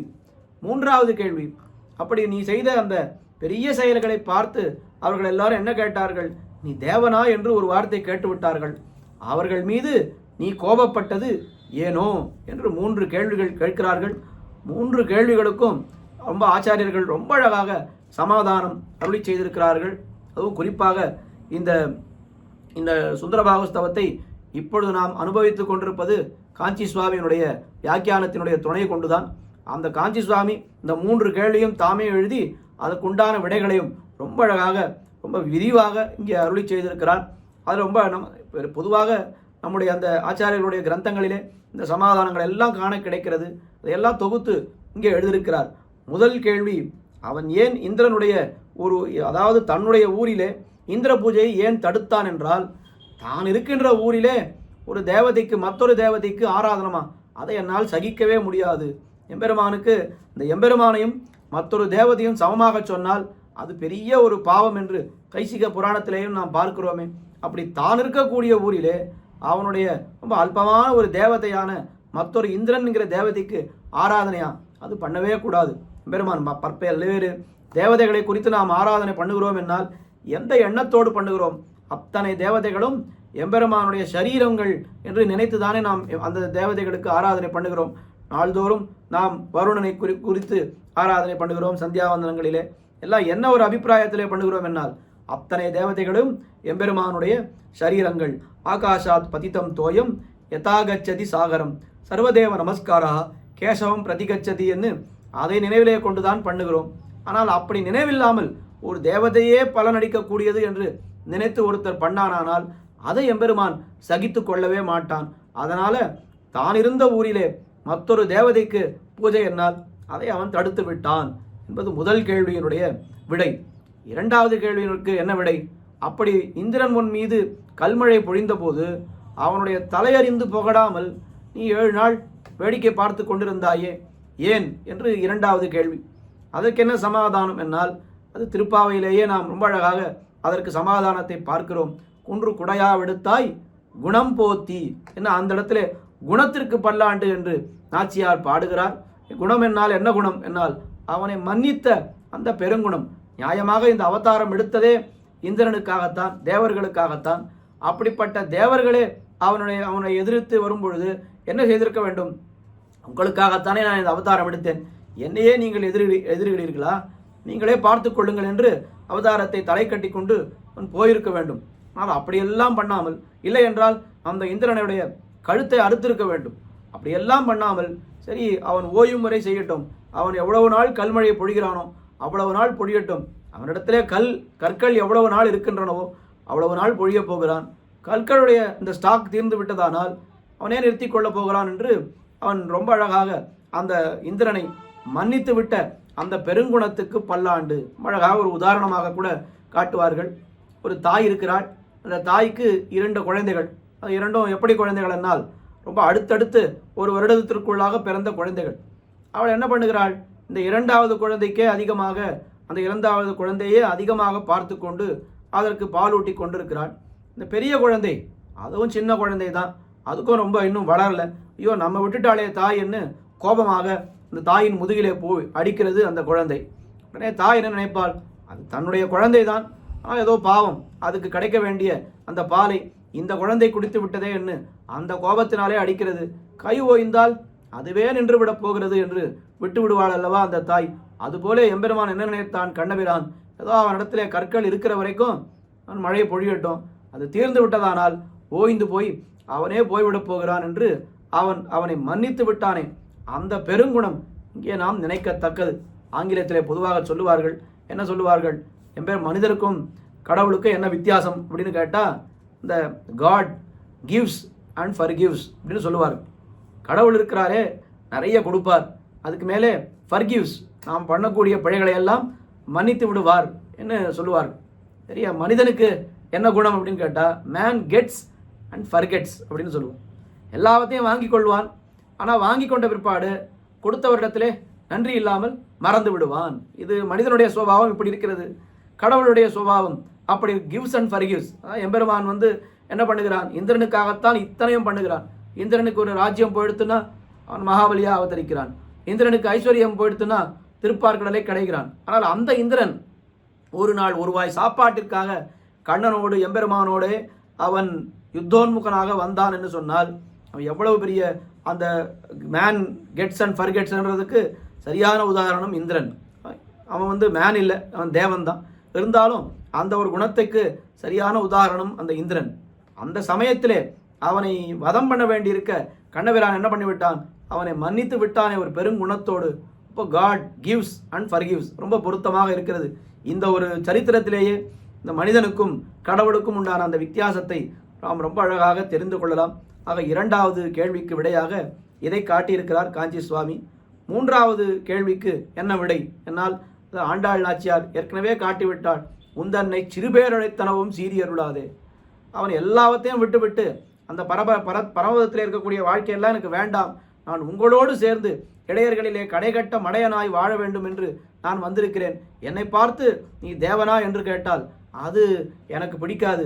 எனக்கு அப்படிப்பட்ட அந்த தேவத்துவம் என்பது எனக்கு அப்படியே நீங்கள் என்னை நிந்திக்கிறார் போல இருக்கிறது என்று அதனாலே தான் சீற்றம் கொண்டான். அந்த உங்களிலே உனக்கு கையாளாய் உன் இசைவு பார்த்து உன் தோஷங்களை போக்கியமாக கொண்டு என்று அப்படி உனக்கு அடியவன், அதாவது ஒரு அடியவன் என்ன சொல்கிறானோ அதை கேட்கும்படி என்னை ஆக்கி கொண்டு நான் இருக்கும் பொழுது என்னை தூக்கி நீங்கள் ஏதோ தேவன் என்று ரொம்ப தள்ளி வைக்கிறீர்களே, இப்படிப்பட்ட வார்த்தையினாலே எனக்கு கோபம்தான் ஏற்படும் என்று அப்படி தெரிவித்து விட்டான் அந்த இடத்துல. ஆக 3 கேள்விகள் ஆழ்வான் இங்கே கேட்கிறார். அந்த ஆழ்வான் கேட்கக்கூடிய கேள்விகளுக்கு பதில்களை எல்லாம் பல்வேறு இடங்களிலே பூர்வாச்சாரியர்கள் சாதித்த பதில்களை எல்லாம் தொகுத்து காஞ்சி சுவாமி ரொம்ப அழகாக இந்த இடத்துல நமக்கு காட்டியிருக்கிறார். ரொம்ப அழகான நமக்கு இந்த இப்படிப்பட்ட சந்தேகங்களை எல்லாம் தெளிவிக்கக்கூடிய ஒரு இடமாய் இந்த ஒரு ஸ்லோகம் அமைந்திருக்கிறது என்று பார்க்கிறோம். இது 111வது ஸ்லோகம். அடுத்தது 112வது ஸ்லோகத்தை இப்பொழுது அனுபவித்தோம். அடுத்தது 113வது ஸ்லோகம். இதிலே அந்த கண்ணபிரானுடைய வேணுகானம், இந்த வேணுகானத்திலே மரங்கள் என்ன மலைகள் என்ன எல்லாம் உருகினபடியை பேசி ரொம்ப அழகாக அனுபவிக்கிறார். அந்த வேணுகானத்தின் பொழுது இந்த மரங்கள் என்ன மலைகள் என்ன எல்லாம் எப்படியெல்லாம் அனுபவித்தன, எப்படி நான் சொல்லுவது என்று வாய்க்கொண்டு வர்ணிப்பது என்று பேசி அதை அனுபவிக்கிறார் இந்த 113வது ஸ்லோகத்திலே.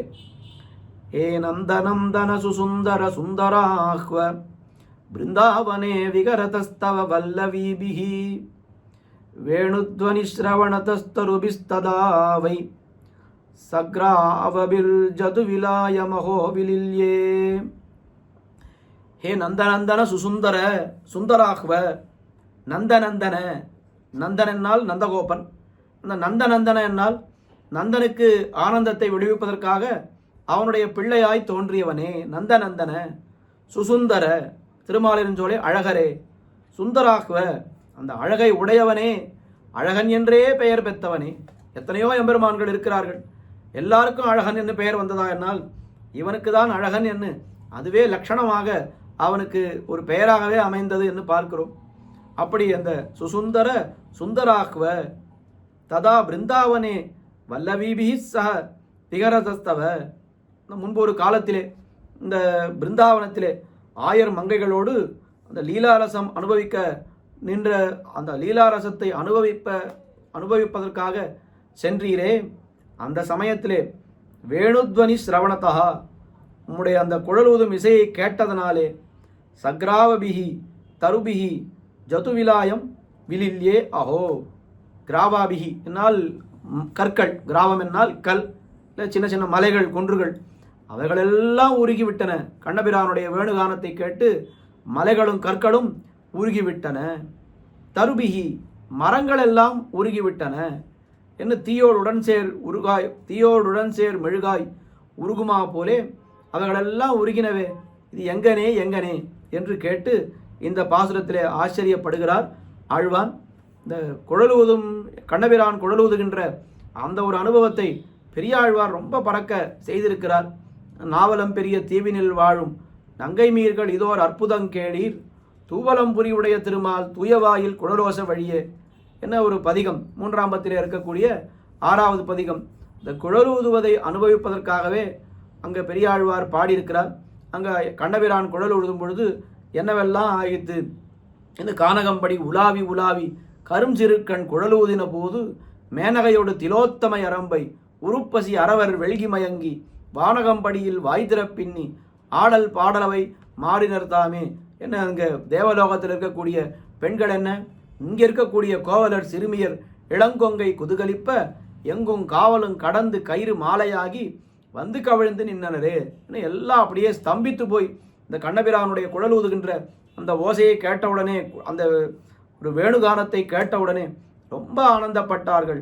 மனிதர்கள் மட்டுமா ஆனந்தப்பட்டார்கள்? இல்லை இல்லை, மருண்டு மான்கரங்கள் மேய்க மறந்து மேய்ந்த புல்லும் கடைவாய் வழிசோர. பெரிய மான் கூட்டங்கள் எல்லாம் மேய்வதை மறந்து ஏற்கனவே மேய்ந்த புற்களையும் அவைகள் உண்ணாமல் அப்படியே கடைவாய் வழியாக வழிந்து சோறுகின்றன. 2 பாடும் துலுங்கா புடபெயரா எழுது சித்திரங்கள் போல நின்றனவே.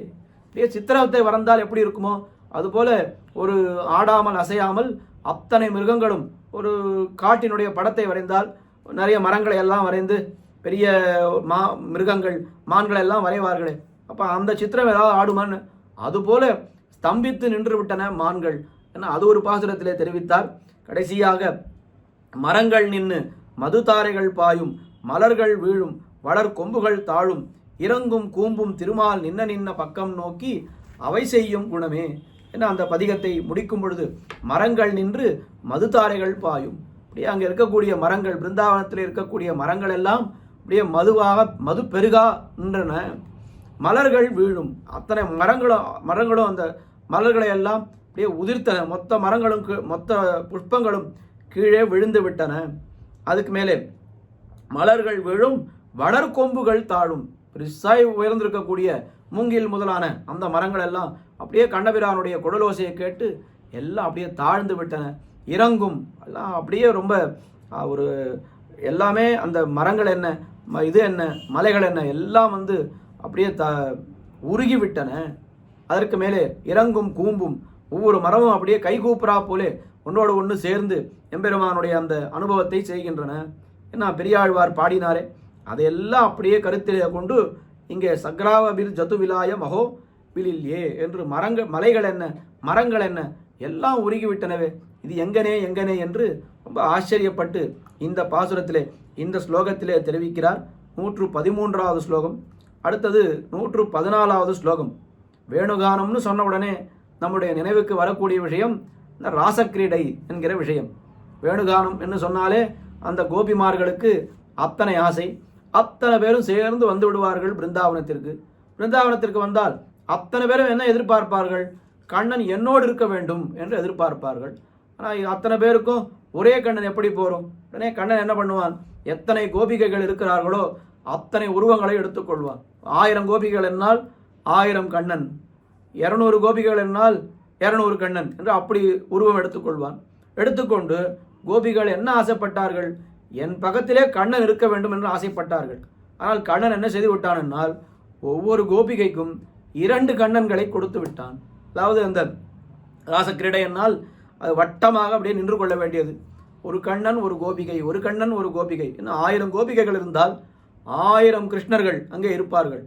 கோபிகைக்கு 2 பக்கத்திலேயும் ஒரு கண்ணன் இருப்பான். இந்த பக்கம் ஒரு கண்ணன் இருப்பான், அந்த பக்கம் ஒரு கண்ணன் இருப்பான்.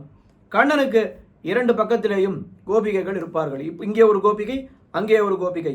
அங்கனாம் அந்தரே மாதவா மாதவம் மாதவம் சாந்தரே ரங்கனா என்று சொல்கிறா போலே கண்ணனுக்கு இருபுறமும் கோபிகைகள், கோபிகைக்கு இருபுறமும் கண்ணன் என்று இப்படி இந்த ராசக்கிரீடை இப்படி அவர்கள் நாட்டியம் ஆடுவார்கள். நாட்டியம் ஆடும் பொழுது அதற்கு ஏதாவது ஒரு பாட்டு வேண்டாமா?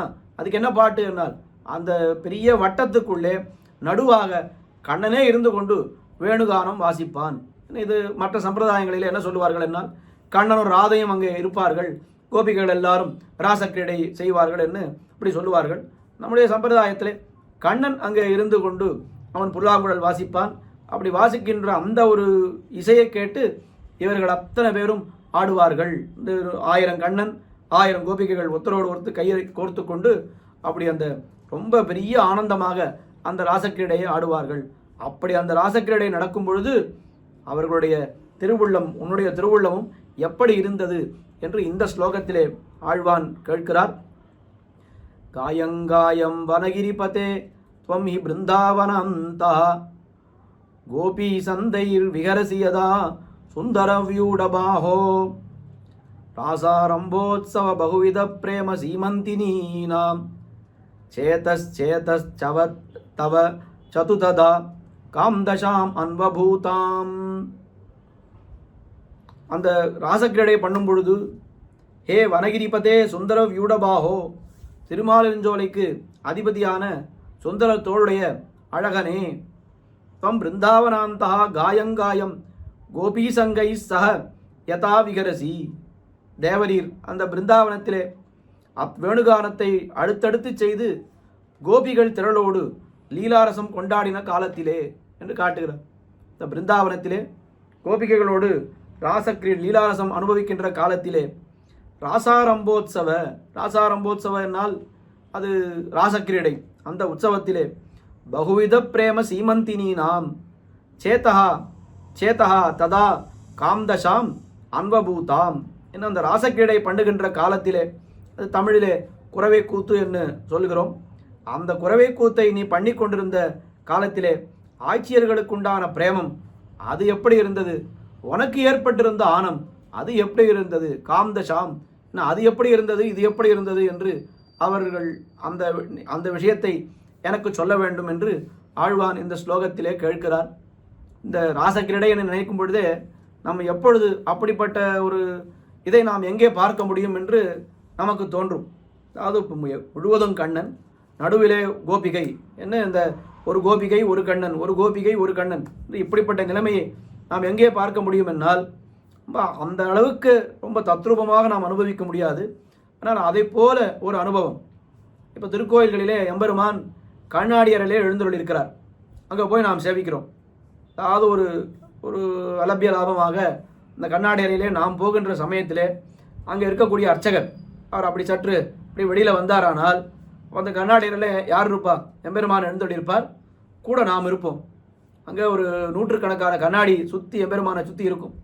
அந்த சமயத்திலே பார்த்தால் எல்லா கண்ணாடிகளிலையும் எப்படி இருக்குன்னா எம்பெருமானும் நாமும் மட்டும் தெரியும். எல்லா கண்ணாடிகளிலேயும் ஒரு 100 கண்ணாடி இருந்தால் அங்கே எம்பெருமான் 100 இதிலே தெரிவார்கள், 100 கண்ணாடியிலேயும் 100 ரூபத்திலே தெரிவார். நாமும் எப்படி இருப்போம்னா ஒரு எம்பெருமானோடும் நாமும் இருப்போம். நடுவிலே பார்த்தால் இந்த உண்மையான இந்த கண்ணாடியில் பார்க்கக்கூடிய எம்பெருமான்கள் நிழல், ஆனால் உண்மையான எம்பெருமானும் நடுவில் இருப்பார். அது ஒரு ராசக்கிரீடை உற்சவம் போலே. அங்கே நாம் நாட்டியம் ஆட முடியுமா, இங்கே இது கேட்குமா அப்படின்னா அதெல்லாம் நான் மனசில் நினைத்து கொள்ள வேண்டியது தான். ஓரளவுக்கு அந்த ஒரு அனுபவம் கிடைக்க வேண்டுமானால் கண்ணாடி அறைகளிலே போய் எம்பெருமானை சேவிக்கும் பொழுது அர்ச்சகர் இருந்தால் இருக்கட்டுமே, சுவாமி அர்ச்சகர் வெளியில் போனால் தான் இந்த அனுபவம் கிடைக்குமான்னு கேட்க வேண்டாம். சுவாமி அர்ச்சகர் சுவாமி இருந்தால் தான் இருக்கட்டுமே, என்ன தப்பு. அப்படி எம்பெருமான் எழுந்துள்ளிருக்கிறார். நாம் இங்கே இருக்கிறோம் கண்ணாடிகளை சேவிக்கும் பொழுது அந்த ராசக்கிரீடை அனுபவத்தை நிச்சயமாக நாம் மனதிலே கொள்ள வேண்டும். இந்த அனுபவம் உங்களிலே பலருக்கு ஏற்பட்டிருக்கும். இது வரைக்கும் ஏற்படவில்லை என்னால் அடுத்த முறை கண்ணாடி அறையிலே எம்பெருமானை சேவிக்கும் பொழுது இந்த அனுபவத்தை நிச்சயமாக நீங்கள் யோசித்து அதை அனுபவிக்கலாம். அந்த விஷயத்தையும் இங்கே தெரிவிக்கிறேன். ஆக ஆழ்வான் கேட்ட கேள்வி என்ன இந்த ஸ்லோகத்திலே, அவர்களுடைய அனுபவம் எப்படி இருந்தது, உன்னுடைய அனுபவம் எப்படி இருந்தது என்று ஆழ்வான் கேட்கிறார். அதோடு கேள்வியை நிறுத்திவிட்டார். பதில் நமக்கு தெரியாது, எம்பெருமான் என்ன பதில் சொன்னான் என்று நமக்கு தெரியாது. ஆனால் எம்பெருமான் என்ன பதில் சொல்லியிருக்கக்கூடும் என்று காஞ்சி சுவாமி வியாக்கியானத்திலே காட்டுகிறார். இந்த அழகரை நோக்கி கேட்ட ஆச்சாரியருக்கு என்ன சமாதானம் கிடைத்திருக்கும் என்னில், இப்போது நீரும் நாமும் கலந்து பரிமாறுகையில் நம் இருவருடைய உள்ளமும் என்ன நிலையிறான் என்றதோ இந்த நிலைதான் அப்போதும் என்று கொள்ளீர் என்கிற சமாதானமே கிடைத்திருக்கும் என்று காஞ்சி சுவாமி ரொம்ப அழகாக காட்டுகிறார்.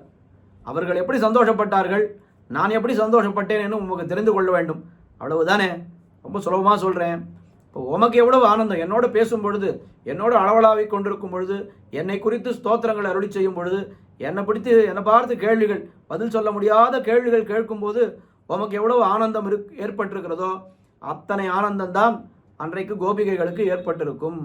அதே போல நீர் என்னை கேள்வி கேட்க என்னால் பதில் சொல்ல முடியாமல் நான் திணறுகிறேனே, இந்த திணறுகின்ற சமயத்திலே எனக்கு எவ்வளவு ஆனந்தம் ஏற்பட்டிருக்குமோ அந்த ஆனந்தம்தான் அப்பொழுது ஏற்பட்டது என்று இந்த பதில்தான் அவருக்கு கிடைத்திருக்கும் என்று அந்த ராசக்கிரீடையிலே என்ன ஆனந்தம் ஏற்பட்டிருக்கும் என்று அந்த கேள்வியை கூறத்தாழ்வான் கேட்க அவருக்கு பதில் சொல்லி தெரிவிக்கிறார் எம்பெருமான் என்று இந்த ஸ்லோகத்திலே அனுபவிக்கிறோம். ராசக்கிரீடை என்ன உடனே ரொம்ப நாம் ரொம்ப ஜாகிரதையாக அதை புரிந்து கொள்ள வேண்டும். ஏன்னால் நம்முடைய மனதை கலைப்பதற்கு பல்வேறு தரப்பினர் எல்லாம் என்ன சொல்கிறா, இதெல்லாம் ரொம்ப தவறான காரியம். ராசக்கிரீடையினால் இத்தனை பெண்களோடு கண்ணபிரான் எப்படி அவன் கூத்தடிக்கலாம், அதுவும் அங்கே வந்த பெண்கள் எல்லாரும் புராணங்களில் என்ன தெரிவிக்கிறதுன்னா எல்லாம் கணவன்மார்களை எல்லாம் விட்டுட்டு அங்கே வந்துட்டா அப்படின்னு எல்லாம் புராணங்களிலே பார்க்கிறோம். இது ரொம்ப அநியாயம் என்னெல்லாம் அவர்கள் தெரிவிக்கிறார்கள். ஆனால் இதெல்லாம் ஒரு இந்த சரீரத்தை கொண்டு நாம் பார்க்கவே கூடாது. இது ஜீவாத்மாவுக்கும் பரமாத்மாவும் நடக்கக்கூடிய ஒரு சமாகமம். ஜீவாத்மாவும் பரமாத்மாவும் சேர்ந்த பிற்பாடு இந்த சரீரம், இந்த கணவன் மனைவி என்பதெல்லாம் இந்த ஜன்மத்திலே கர்ம நிபந்தனமாக வந்த சம்பந்தங்கள். நமக்கு அனாதியாக இருக்கக்கூடிய ஜீவாத்மாவுக்கு அனாதியாக இருக்கக்கூடிய சம்பந்தம் எது? அனாதியாக நம்முடைய பர்த்தா யாரு என்னால் அது கண்ணபிரான் தான். அப்போ அந்த ராசக்கிரீடை என்பது இத்தனை ஜீவாத்மாக்களும் இந்த பரமாத்மாவோடு சங்கமிக்கக்கூடிய ஒரு நிலைதான் ராசக்கிரீடை. அதுக்கு மேலே என்ன விஷயம்னு கேட்டால், கோபிகைகள் எல்லாம் யார் என்னால் தண்டகாரண்ய ரிஷிகள் தான் கோபிகைகளாக வந்து பிறந்தார்கள் என்று பார்க்கிறோம். ராமபிரான் ராமாயணத்திலே அவன் தண்டகாரண்யத்துக்கு போகிறான். அந்த சமயத்திலே அவனை அனுபவிக்க வேண்டும் என்று அத்தனை ரிஷிகளும் என்ன நினைத்தார்கள் என்னால், ஐயோ இந்த ராமனுடைய அழகை அனுபவிப்பதற்கு நாம் பெண்களாய் பிறக்காமல் போனோமே என்று அவர்கள் நினைத்தார்களாம். அந்த நினைவு சக்கரவர்த்தி திருமகனுக்கு தெரிந்தது. அதுக்கெல்லாம் இப்போ அவகாசம் இல்லை. அடுத்த அவதாரம் நான் திருவாய்ப்பாடியில் வரப்போகிறேன். அந்த சமயத்தில் அத்தனை பேரும் நீங்கள் கோபிகைகளாக வந்து விடுங்கள், அங்கே வந்து பிறந்து விடுங்கள் என்று தெரிவித்தான். அதற்காக அந்த தண்டகாரணி ரிஷிகள் அத்தனை பேரும் கோபிகைகளாக வந்து பிறந்தார்கள். கண்ணன் ராமன் சொன்ன வாக்கின்படியே ராமோ துர்நாவி பாஷதே என்று சொல்கிறா போல அவன் சொன்ன வார்த்தையை அவன் மீறவே மாட்டான். அவன் திருவாய்ப்பாடியிலே வந்து கண்ணனாக பிறந்தான், அது கண்ணனாக வளர்ந்தான். இந்த சமயத்திலே இந்த தண்டகாரணி ரிஷிகளோடு ஆனந்தமாக இந்த ராசக்கிரீடையை ஆடினான் என்று இப்பேற்பட்ட சமாதானங்களை எல்லாம் நாம் நன்றாக தெரிந்து கொள்ள வேண்டும். இந்த கேள்விகளை எல்லாம் அரைவேக்காடுகள் சில பேர் கேட்டுக்கொண்டிருந்தார்களானால் அவர்களுக்கு சொல்லும்படி நாம் அவர்களுக்கு நன்றாக ஆணித்தனமாக இந்த சமாதானத்தை சொல்ல வேண்டும். உடனே அவர்கள் மேலே என்ன கேட்பார்கள், அப்போ கண்ணபிரான் பண்ணுறான்னா நாமும் பண்ணலாமா அப்படின்னு கேள்வி கேட்பார்கள். இதுக்கு அழகாடி என்னுடைய தகப்பனா பதில் சொல்லுவார், கண்ணபிரான் பண்ணுறதை எல்லாத்தையும் நீ பண்ணியானால் இதே நீ பண்ணலாம். அவன் 7 நாள் மலை எடுத்து கொடையாக பிடிச்சான், அதை ஒன்றால் பிடிக்க முடியும்னா ராசக்கிரீடையை நீ பண்ணிக்கோ அப்படின்னு வேடிக்கையாக சொல்லாதா. எம்பெருமான் பண்ணக்கூடியதையெல்லாம் நாம் பண்ண முடியுமான்னா அது நம்மளால் முடியவே முடியாது. அப்போ நமக்கு வேண்டியதை மட்டும் எடுத்துட்டு மற்றதை விட்டுடுறோம் அப்படின்னு சொன்னாக்கா அது சரி வராது. எம்பெருமான் பண்ணக்கூடிய அனைத்தையும் நீ பண்ணுவதாக இருந்தால் இதை நீ பண்ணலாம். வேடிக்கையாக வந்து என்னுடைய தகப்பனார்கிட்ட கேட்பா, சாமி நான் மீசை வச்சுக்கலாமா, உங்கள் பெருமாள் பார்சாரதி பெருமாளே மீசை வச்சுட்டு இருக்காரு, அது நான் வச்சுதான் என்ன தப்பு, என்னை மட்டும் ஏன் வைத்துக் கொள்ளக்கூடாதுன்னு சொல்கிறீர்கள் என்று கேட்பார்கள். உடனே என்ன பதில் சொல்லுவார் என்னால், பெருமாள் பண்ணுற காரியம் எல்லாத்தையும் நீ பண்ணுறதா இருந்தால் நீ மீசையும் வச்சுக்கலாம். அவர் ஒரே இடத்துலையே நிற்கிறார், ஒரு நாள் பூரா ஒரே இடத்துல நிற்கிறார், அது எல்லாம் உன்னால் பண்ண முடியுமா? இப்போ பண்ண முடிஞ்சால் நீ இதையும் பண்ணு. பெருமாள் வேறு நாம் வேறு என்பதை நாம் தெரிந்து கொள்ள வேண்டும் என்று அழகாக பெரியவர்கள் இப்படிப்பட்ட அந்த ஒரு விஷயத்தினுடைய சரியான புரிதல் இல்லாமல் கேட்கக்கூடிய கேள்விகளுக்கெல்லாம் பெரியவர்கள் தக்க சமாதானங்களை ஆங்காங்கே வழங்கி வருகிறார்கள். எல்லாம் நாம் தெரிந்து கொள்ள வேண்டும் இந்த சமயத்திலே. ஆக இப்படி அந்த 114வது ஸ்லோகத்திலே அவனுடைய அந்த ராசக்கிரீடையை நன்றாக அனுபவித்தார் ஆழ்வான். அடுத்தது 115வது ஸ்லோகத்திலே ரொம்ப இந்த கிருஷ்ணாவதாரத்திலே எப்பேற்பட்ட அசுரர்களை எல்லாம் எம்பெருமான் கொன்றானே, அதெல்லாம் எப்படி கொண்டான் என்றால் ரொம்ப அனாயாசமாக பொல்லாவரக்கனை கிள்ளி களைந்தானே என்று அப்படி கொன்றான். ஆனால் அப்படி அவன் அந்த பண்ணின சின்ன காரியங்கள் கூட ரொம்ப பெருசாக மெச்சப்படுகின்றன என்று தெரிவிக்கிறார். இங்கிதம் நிமிஷிதம் தத்தாவகம் ரம்யம் அத்புதமதி பிரியங்கரம் தேன கம்சமுக கீட்டசாசனம் சுந்தரால்பகமபி பிரசஸ்யதே. ஹே சுந்தர என்று திருமாலின் சொல்லி அழகரை அழைத்து, இங்கிதம் நிமிஷிதஞ்ச தாவகம். இங்கிதம் இங்கிதம் என்னால் கஞ்சாடையிலே சில சேட்டைகள் செய்வது, அதற்கு இங்கிதம்னு பேர். நிமிஷிதம் நிமிஷிதம் என்னால் அது கண்ணை இமைக்கக்கூடிய காரியம், அதுக்கு நிமிஷம் என்று பேர், நிமேஷம்.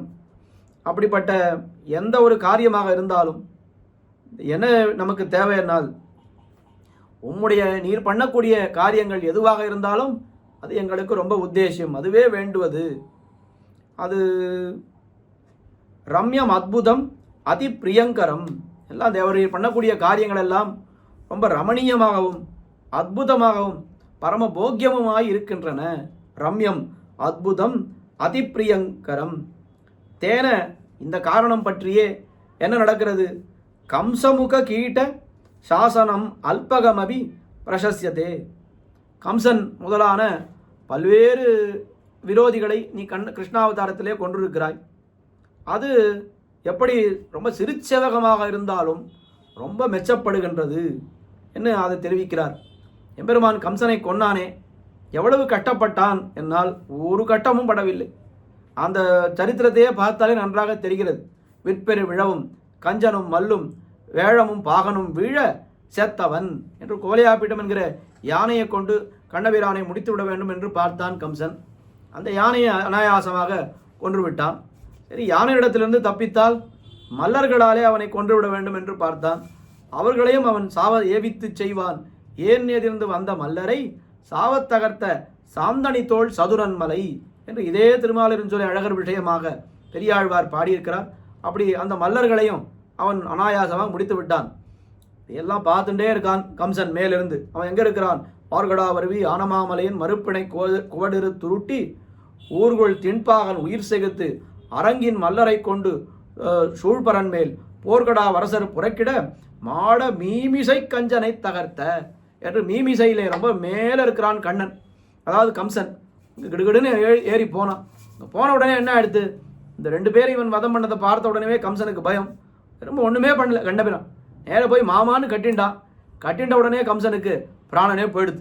இந்த 2 பேர் கோலையாப்பீட்டமும் மல்லர்கள் போனதை பார்க்கும் பொழுதே அவனுக்கு 3/4 உயிர் போயிடுது. குத்துயிரும் கொலையுருமா நிற்கிறான். அடுத்தது நம்மக்கிட்ட தான் வரப்போறான்னு தெரிஞ்சு போயிடுது. நேர கண்ணன் வந்தான், மாமான்னு கட்டின்டான். அவனுக்கு மீதி இருந்த உயிரும் அங்கேயே போய்விட்டது என்று காட்டுகிறார்கள். அப்படி கம்சனை வதம் பண்ணுவதற்கு எம்பெருமான் கண்ணபிரான் என்ன கட்டப்பட்டான் என்னால் ஒரு கட்டமும் படலை. அது ரொம்ப சாதாரண காரியம். அப்படியா? இப்போ வேற எந்த காரியத்தை பண்ணுவதற்கு எம்பெருமான் கட்டப்பட்டான் சுவாமி? ஒருவேளை இந்த மாதவத்தோன் புத்திரன் போய் மறிக்கடல் வாய் மாண்டானை ஓதுவித்த தக்கனையா, அந்த காரியத்துக்கு பெருமாள் கட்டப்பட்டாரா? இல்லை பிறப்பகத்தை மாண்டொழிந்த பிள்ளைகளை 4 வரையும் இறைப்பொழுதில் கொடர்ந்து கொடுத்து பொறுப்படுத்த உரைப்பனோர் என்று இந்த வைதிகன் பிள்ளைகளை மீட்டு கொடுத்தானே, அது ஒரு கட்டமான காரியமானா? இதில் கட்டமான காரியம் சுலபமான காரியம் எல்லாம் நம்முடைய ஒரு அளவுகோலை வைத்து கொண்டு பார்க்கவே கூடாது. எம்பெருமான் பண்ணினான் என்பதனாலே அந்த காரியத்துக்கு பெருமையை தவிர ஏதோ இந்த காரியம் பண்ணினா எம்பெருமானுக்கு பெருமை, இது சாதாரண காரியம், இது பெரிய காரியம் என்று நம்முடைய அளவாலே இதை நினைக்கவே கூடாது. அதுதான் நம்மாழ்வார் ரொம்ப அழகாக தெரிவிக்கிறார். அது இது உது என்னலாவனவல்ல என்னை உன் செய்கை நைவிக்கும். அது என்னால் பெரிய ஒரு காரியம், இது என்னால் ரொம்ப சாதாரண காரியம், உது என்னால் நடுத்தரமான காரியம். சின்ன காரியம் பண்ணினாய் பெரிய காரியம் பண்ணினாய் என்று இதனாலே இப்படிப்பட்ட இந்த காரியத்தை இட்டு உன்னுடைய செய்கை என்னை தாக்கவில்லை. நீ பண்ணினாய் என்பதனாலே தான் அது எப்பேற்பட்ட காரியமாக இருந்தாலும் என்னை உன் செய்கை நைவிக்கும். அப்படியே அந்த செய்கையை பார்த்து நான் உருகி விடுவேன். நமக்கெல்லாம் எப்படின்னு கேட்டால், சின்னதாக ஒரு காரியம் பண்ணினால் அது சாதாரண காரியம், பெரிய காரியம் பண்ணினால் அது பெரிய காரியம், அதனால் நமக்கு பெருமை. பண்ணக்கூடிய காரியத்தினாலே நமக்கு பெருமை ஏற்படுகிறது. ஆனால் எம்பெருமானுக்கு எப்படின்னா, அவன் எந்த காரியம் பண்ணுகிறானோ அவன் பண்ணினான் என்கிற காரணத்தினாலேயே அந்த காரியத்துக்கு ஒரு பெருமை ஏற்படுகிறது. யோசித்து பாருங்கள், மாடு மேய்ப்பது என்பது எப்படிப்பட்ட காரியம்? இன்னைக்கு யாராவது சொன்னான், சுவாமி அவர் என்ன பண்ணிட்டு இருக்காருன்னா மாடு மேய்ச்சிட்டு இருக்காருன்னு சொன்னால், அப்போ அந்த காரியத்தை வைத்து அவருக்கு என்ன பெருமை இல்லைன்றதை நாம் பேசி கொண்டிருப்போம். ஆனால் அப்படிப்பட்ட தாழ்ந்த காரியத்தை கண்ணபிரான் பண்ணினான்னு சொன்னால் அந்த காரியத்தினாலே எம்பெருமானுக்கு பெருமை இல்லை, எம்பெருமான் பண்ணினான் என்பதனாலே அது காரியத்துக்கு பெருமை. அதனால் இங்கே என்ன கருத்து தெரிவிக்கப்படுகிறது? நம்மாழ்வார் என்ன தெரிவித்தார் என்னால், என்னை உன் செய்கை நெய்விக்கும் பதுவை வார்த்தையுள் ஏறு பாய்ந்ததும் மாயமாவினை வாய்ப்பிழந்ததும் மதுவை வார் குழலார் குறவை பிணைந்த குழகும் அது இது உது என்னலாவனவல்ல என்னை உன் செய்கை நெய்விக்கும். எப்படிப்பட்ட காரியமாக இருந்தாலும் பரவாயில்ல, செய்தனின் சிறுச்சேவகம் நெய்யுன் வார்த்தையோடு அன்னகோள் கொள்ள நீயும் தாமரை கண்கள் நீர்மல்க என்று நீ பண்ணக்கூடிய காரியம் அது எதுவாக இருந்தாலும் அதை நினைத்து நான் உருவுகிறேன். அது எங்களுடைய அளவை இட்டு இது சாதாரண காரியம், இது பெரிய காரியம் என்றெல்லாம் பார்க்கக்கூடாது. எம்பெருமான் பண்ணினானால் அது எப்படியுமே எதை பண்ணுவதற்கும் அவன் பரிசிரமப்படுவதே இல்லை. அதை திருப்பாவையிலே நாம் நன்றாக அனுபவிக்கிறோம். புள்ளின்வாய் கீண்டானை பொல்லாவரக்கனை கிள்ளி களைந்தானை, பொல்லாவரக்கனை கிள்ளி களைந்தானைன்னு ரொம்ப ஸ்பஷ்டமாக நாச்சியார் தெரிவித்து விட்டார். என்ன அர்த்தம்? ராவணனை அப்படியே ஒரு இலையிலே இருக்கக்கூடிய ஒரு புழுவை கிள்ளுவது போல, இலையில் இருக்கக்கூடிய புழுவை கிள்ள வேண்டும் என்னால் நமக்கு என்ன வேணும்? கத்தி வேணுமா? கடப்பாறை வேணுமா? என்னவே எதுவுமே வேண்டாம், ஒரு நகத்தாலே அப்படி கிள்ளினா அந்த புழு போயிட போகிறது. அதுபோல பொல்லாவரக்கனை கிள்ளி களைந்தானை என்று ரொம்ப அழகாக அந்த மர்மத்தை அறிந்து நாச்சியார் பாடியிருக்கிறார். அங்கேயும் கேள்விகள்லாம் கேட்பா. கிள்ளி களைந்தானை எல்லாம் சொல்லலையே, பெரிய யுத்தமெல்லாம் நடந்ததே. எத்தனை நாள் யுத்தம் நடந்தது? அது ஒரு நாள் ராமன் ஜெயிக்கிறார், ஒரு நாள் ராவணன் ஜெயிக்கிறான். ராமராவணையோர் யுத்தம், ராமராவணையோர் இவன் பெரிய யுத்தம் நடந்ததே அப்படின்லா. அதெல்லாம் யுத்தம் எல்லாம் உண்மையான இதுவே கிடையாது. ஏன்னு கேட்டால், அதாவது ராமனுடைய வீரத்துக்கு முன்னால் ராவணன் என்பவன் ஒன்றுமே இல்லை. இதை எப்படி நாம் தெரிந்து கொள்ளலாம் என்னால், இந்த இடத்திலே ஒரு சரித்திரம் மூலமாக நாம் தெரிந்து கொள்ளலாம். திருவடி தூது போகிறார் இல்லையா, அதாவது பிராட்டியை தேடுவதற்காக போகிறார். அந்த சமயத்திலே ராவண சபைக்கு போகிறார். போன உடனே அவர் சொன்ன முதல் வார்த்தை என்ன சொன்னார்? ராவணனை பார்த்து வாலின்னு சொன்னார். உடனே வாலின்னு உடனே ராவணனுக்கு நடுநடுங்கி போயிடுது. வாலி எப்பேற்பட்டவன் என்னால், ராவணனோடு யுத்தம் பண்ணி அவனுடைய பிள்ளை அங்கதன் இருக்கானே, அந்த அங்கதனுடைய தொட்டிலுக்கு மேலே ஒன்று சுத்துறா மாதிரி ஒன்று வைக்கிறமே, அந்த மாதிரி ராவணனை கட்டி தொங்க விட்டானோ வாலி. அப்போ வாலிக்கு முன்னால் ராவணனால் நிற்கவே முடியாது. அந்த வாலின்னு சொன்ன உடனே இவன் வாலி தான் வந்திருக்கா, வாலி தான் அனுப்பியிருக்கானோன்னு நினைத்து பயந்து விட்டான் ராவணன். உடனே அங்கே திருவடி சொல்கிறார், அந்த வாலியை கொன்ன ராமபிரானுடைய தூதன் நான் அப்படின்னு சொன்னான். அப்போ வாலி என்று எவ்வளவு பலசாலி, அவனே கொன்றான் ராமபிரான், அந்த ராமபிரானுடைய தூதன் நான் அப்படின்னு சொன்னான். இப்போ ராமபிரானுடைய ஒரு பலத்தை அவன் என்னைக்கு அவன் தெரிந்து கொண்டிருக்க வேண்டும். அதனால் பலத்திலே பார்க்கும் பொழுது ராமனுடைய பலம் என்பது அது எங்கேயோ இருக்கிறது, ராவணனுடைய பலம் என்பது ரொம்ப கீழே இருக்கிறது. அப்போ ஏன் இத்தனை நாள் ஆச்சு யுத்தத்தில்? என்ன அது யுத்தத்தில் ராவணனை முடிப்பதற்கு பெருமாள் ஒன்றும் கட்டப்படலை. ஆனால் அவன் திருந்துகிறானா என்பதை பார்ப்பதற்காக ஒரு நாள் ஒருவேளை நம்ம தோற்று கொடுத்தால் அவன் திருந்துகிறானா என்று பார்க்கலாம் என்று அவர் வேண்டுமென்றே தோற்று கொடுத்தார் என்றுதான் ஆச்சாரியர்கள் காட்டுகிறார்கள். அப்படி பார்க்கும் பொழுது எல்லா காரியம் எம்பெருமான் பண்ணக்கூடிய அத்தனை காரியங்களும் கிள்ளி களைதல் தான். ஒரு ராவணனாக இருக்கட்டும், கம்சனாக இருக்கட்டும், சிசுபாலனாக இருக்கட்டும், யாராக இருந்தாலும் அவன் பண்ணக்கூடிய காரியம் ஐயோ இது கஷ்டமான காரியம், இது சாதாரண காரியம் என்று நம்முடைய ஒரு நினைவாலே அந்த அளவுகோலையிட்ட எல்லாம் இதை பார்க்கவே முடியாது. எல்லாம் சிறுச்சேவகம்தான். ஆனால் எம்பெருமான் பண்ணினான் என்பதனாலே அது ரொம்ப பெரிய ஒரு எம்பெருமான் பண்ணினான் என்பதனாலே அந்த காரியத்துக்கு ஒரு பெருமை ஏற்பட்டு விடுகிறது. ஏன்னா அதை நான் ரொம்ப அழகாக அனுபவிக்கிறேன் என்று இந்த ஸ்லோகத்திலே ஆழ்வான் அல்பகமபி பிரசஸ்யதே என்று அந்த சாதாரணமான ஒரு காரியமாக இருந்தாலும் சிறுச்சேவகமாக இருக்கச் செய்தேயும் குலாவப்படுகிறது என்று அந்த மர்மத்தையும் இந்த ஸ்லோகத்திலே ஆழ்வான் தெரிவித்தார். அப்படி இந்த ஆழ்வான் அருளி செய்திருக்கக்கூடிய சுந்தரபாகு ஸ்தவத்திலே 111வது ஸ்லோகம் முதல் 115வது ஸ்லோகம் வரை இன்றைய தினம் ஒருவாறு அனுபவித்தோம். குற்றங்குறைகள் இருந்தால் க்ஷமிக்க பிரார்த்தித்து கொண்டு அமைகிறேன். இந்த ஸ்தோத்திரதாரா என்கிற நிகழ்ச்சி மூலமாக பூர்வாச்சாரியர்களுடைய ஸ்தோத்திரங்களை எல்லாம் நாம் நாள்தோறும் அனுபவித்து கொண்டு வருகிறோம். பல்வேறு வித்வான்கள் ரொம்ப உயர்ந்த கருத்துக்களை எல்லாம் இங்கே நாள்தோறும் தெரிவிக்கிறார்கள். எல்லாம் நாம் கஷ்டப்பட்டு ஒரு இடத்திற்கு போய் அதை கேட்க வேண்டும் என்கிற அந்த ஒரு கட்டமும் நாம் படாமல் எங்கே எல்லாம் நம்முடைய இல்லம் தேடி இந்த சத் விஷயங்கள் எல்லாம் வருகிறது. இப்போ நாம் பண்ண வேண்டிய காரியம் என்னென்னா அந்த விஷயத்தை எல்லாம் கேட்க வேண்டியது. இதை கேட்டால் போதும், அதை தவிர நாம் பண்ண வேண்டிய காரியம் கிடையாது.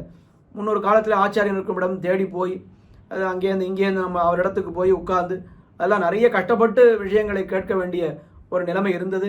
ஆனால் நம்முடைய ஜீயர் சுவாமி பரம கருணையோடு எல்லாம் நம்முடைய இல்லத்திற்கு இதெல்லாம் சேர வேண்டும் என்று அவர் இப்போ பல்வேறு நிகழ்ச்சிகளை எல்லாம் ஏற்பாடு செய்து திவ்ய பிரபந்த தாரா என்கிற நிகழ்ச்சியை ரொம்ப வெற்றிகரமாக இந்த எந்த ஒரு ஸ்ரீமடமும் செய்யாத ஒரு பெரிய கைங்கரியத்தை நம்முடைய மடம் செய்திருக்கிறது என்கிற அந்த பெருமை ஜீயர் சுவாமியால் நம்முடைய மடத்திற்கு ஏற்பட்டிருக்கிறது.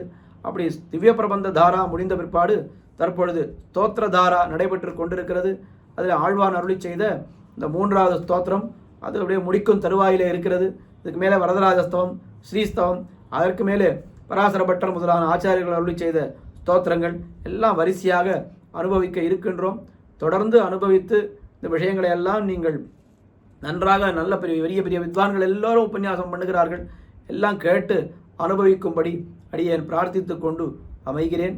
பிருந்தாரண்ய நிவாசாய பலராமானுஜாய ச ருக்மிணீ பிராணநாதாய பார்த்தசூதாய மங்களம். ஸ்ரீமதே ரம்யஜாமாத்ருமுனீந்திராய மகாத்மனே ஸ்ரீரங்கவாசினே பூயாத் நித்யஸ்ரீர்நித்யமங்களம். பற்பமெனத்திகள் பைங்கழலும் தன் பல்லவமே விரலும். பற்பமென திகழ் பைங்கழலும் தன் பல்லவமே விரலும். பாவனமாகிய பைந்துவராடை பதிந்த மருங்கழகோ. பாவனமாகிய பைந்துவராடை பதிந்த மருங்கழகும். முப்புரி நூலோடு முன்கையில் ஏந்திய முக்கோல் தன்னழகும். எப்பொழுதும் யதிராசன் வடிவழகு என் இதய துள்ளதால். இல்லை எனக்கெதிர் இல்லை எனக்கெதிர் இல்லை எனக்கெதிரே. இல்லை எனக்கெதிர் இல்லை எனக்கெதிர் இல்லை எனக்கெதிரே. இல்லை எனக்கெதிரே இல்லை எனக்கெதிரே இல்லை எனக்கெதிரே.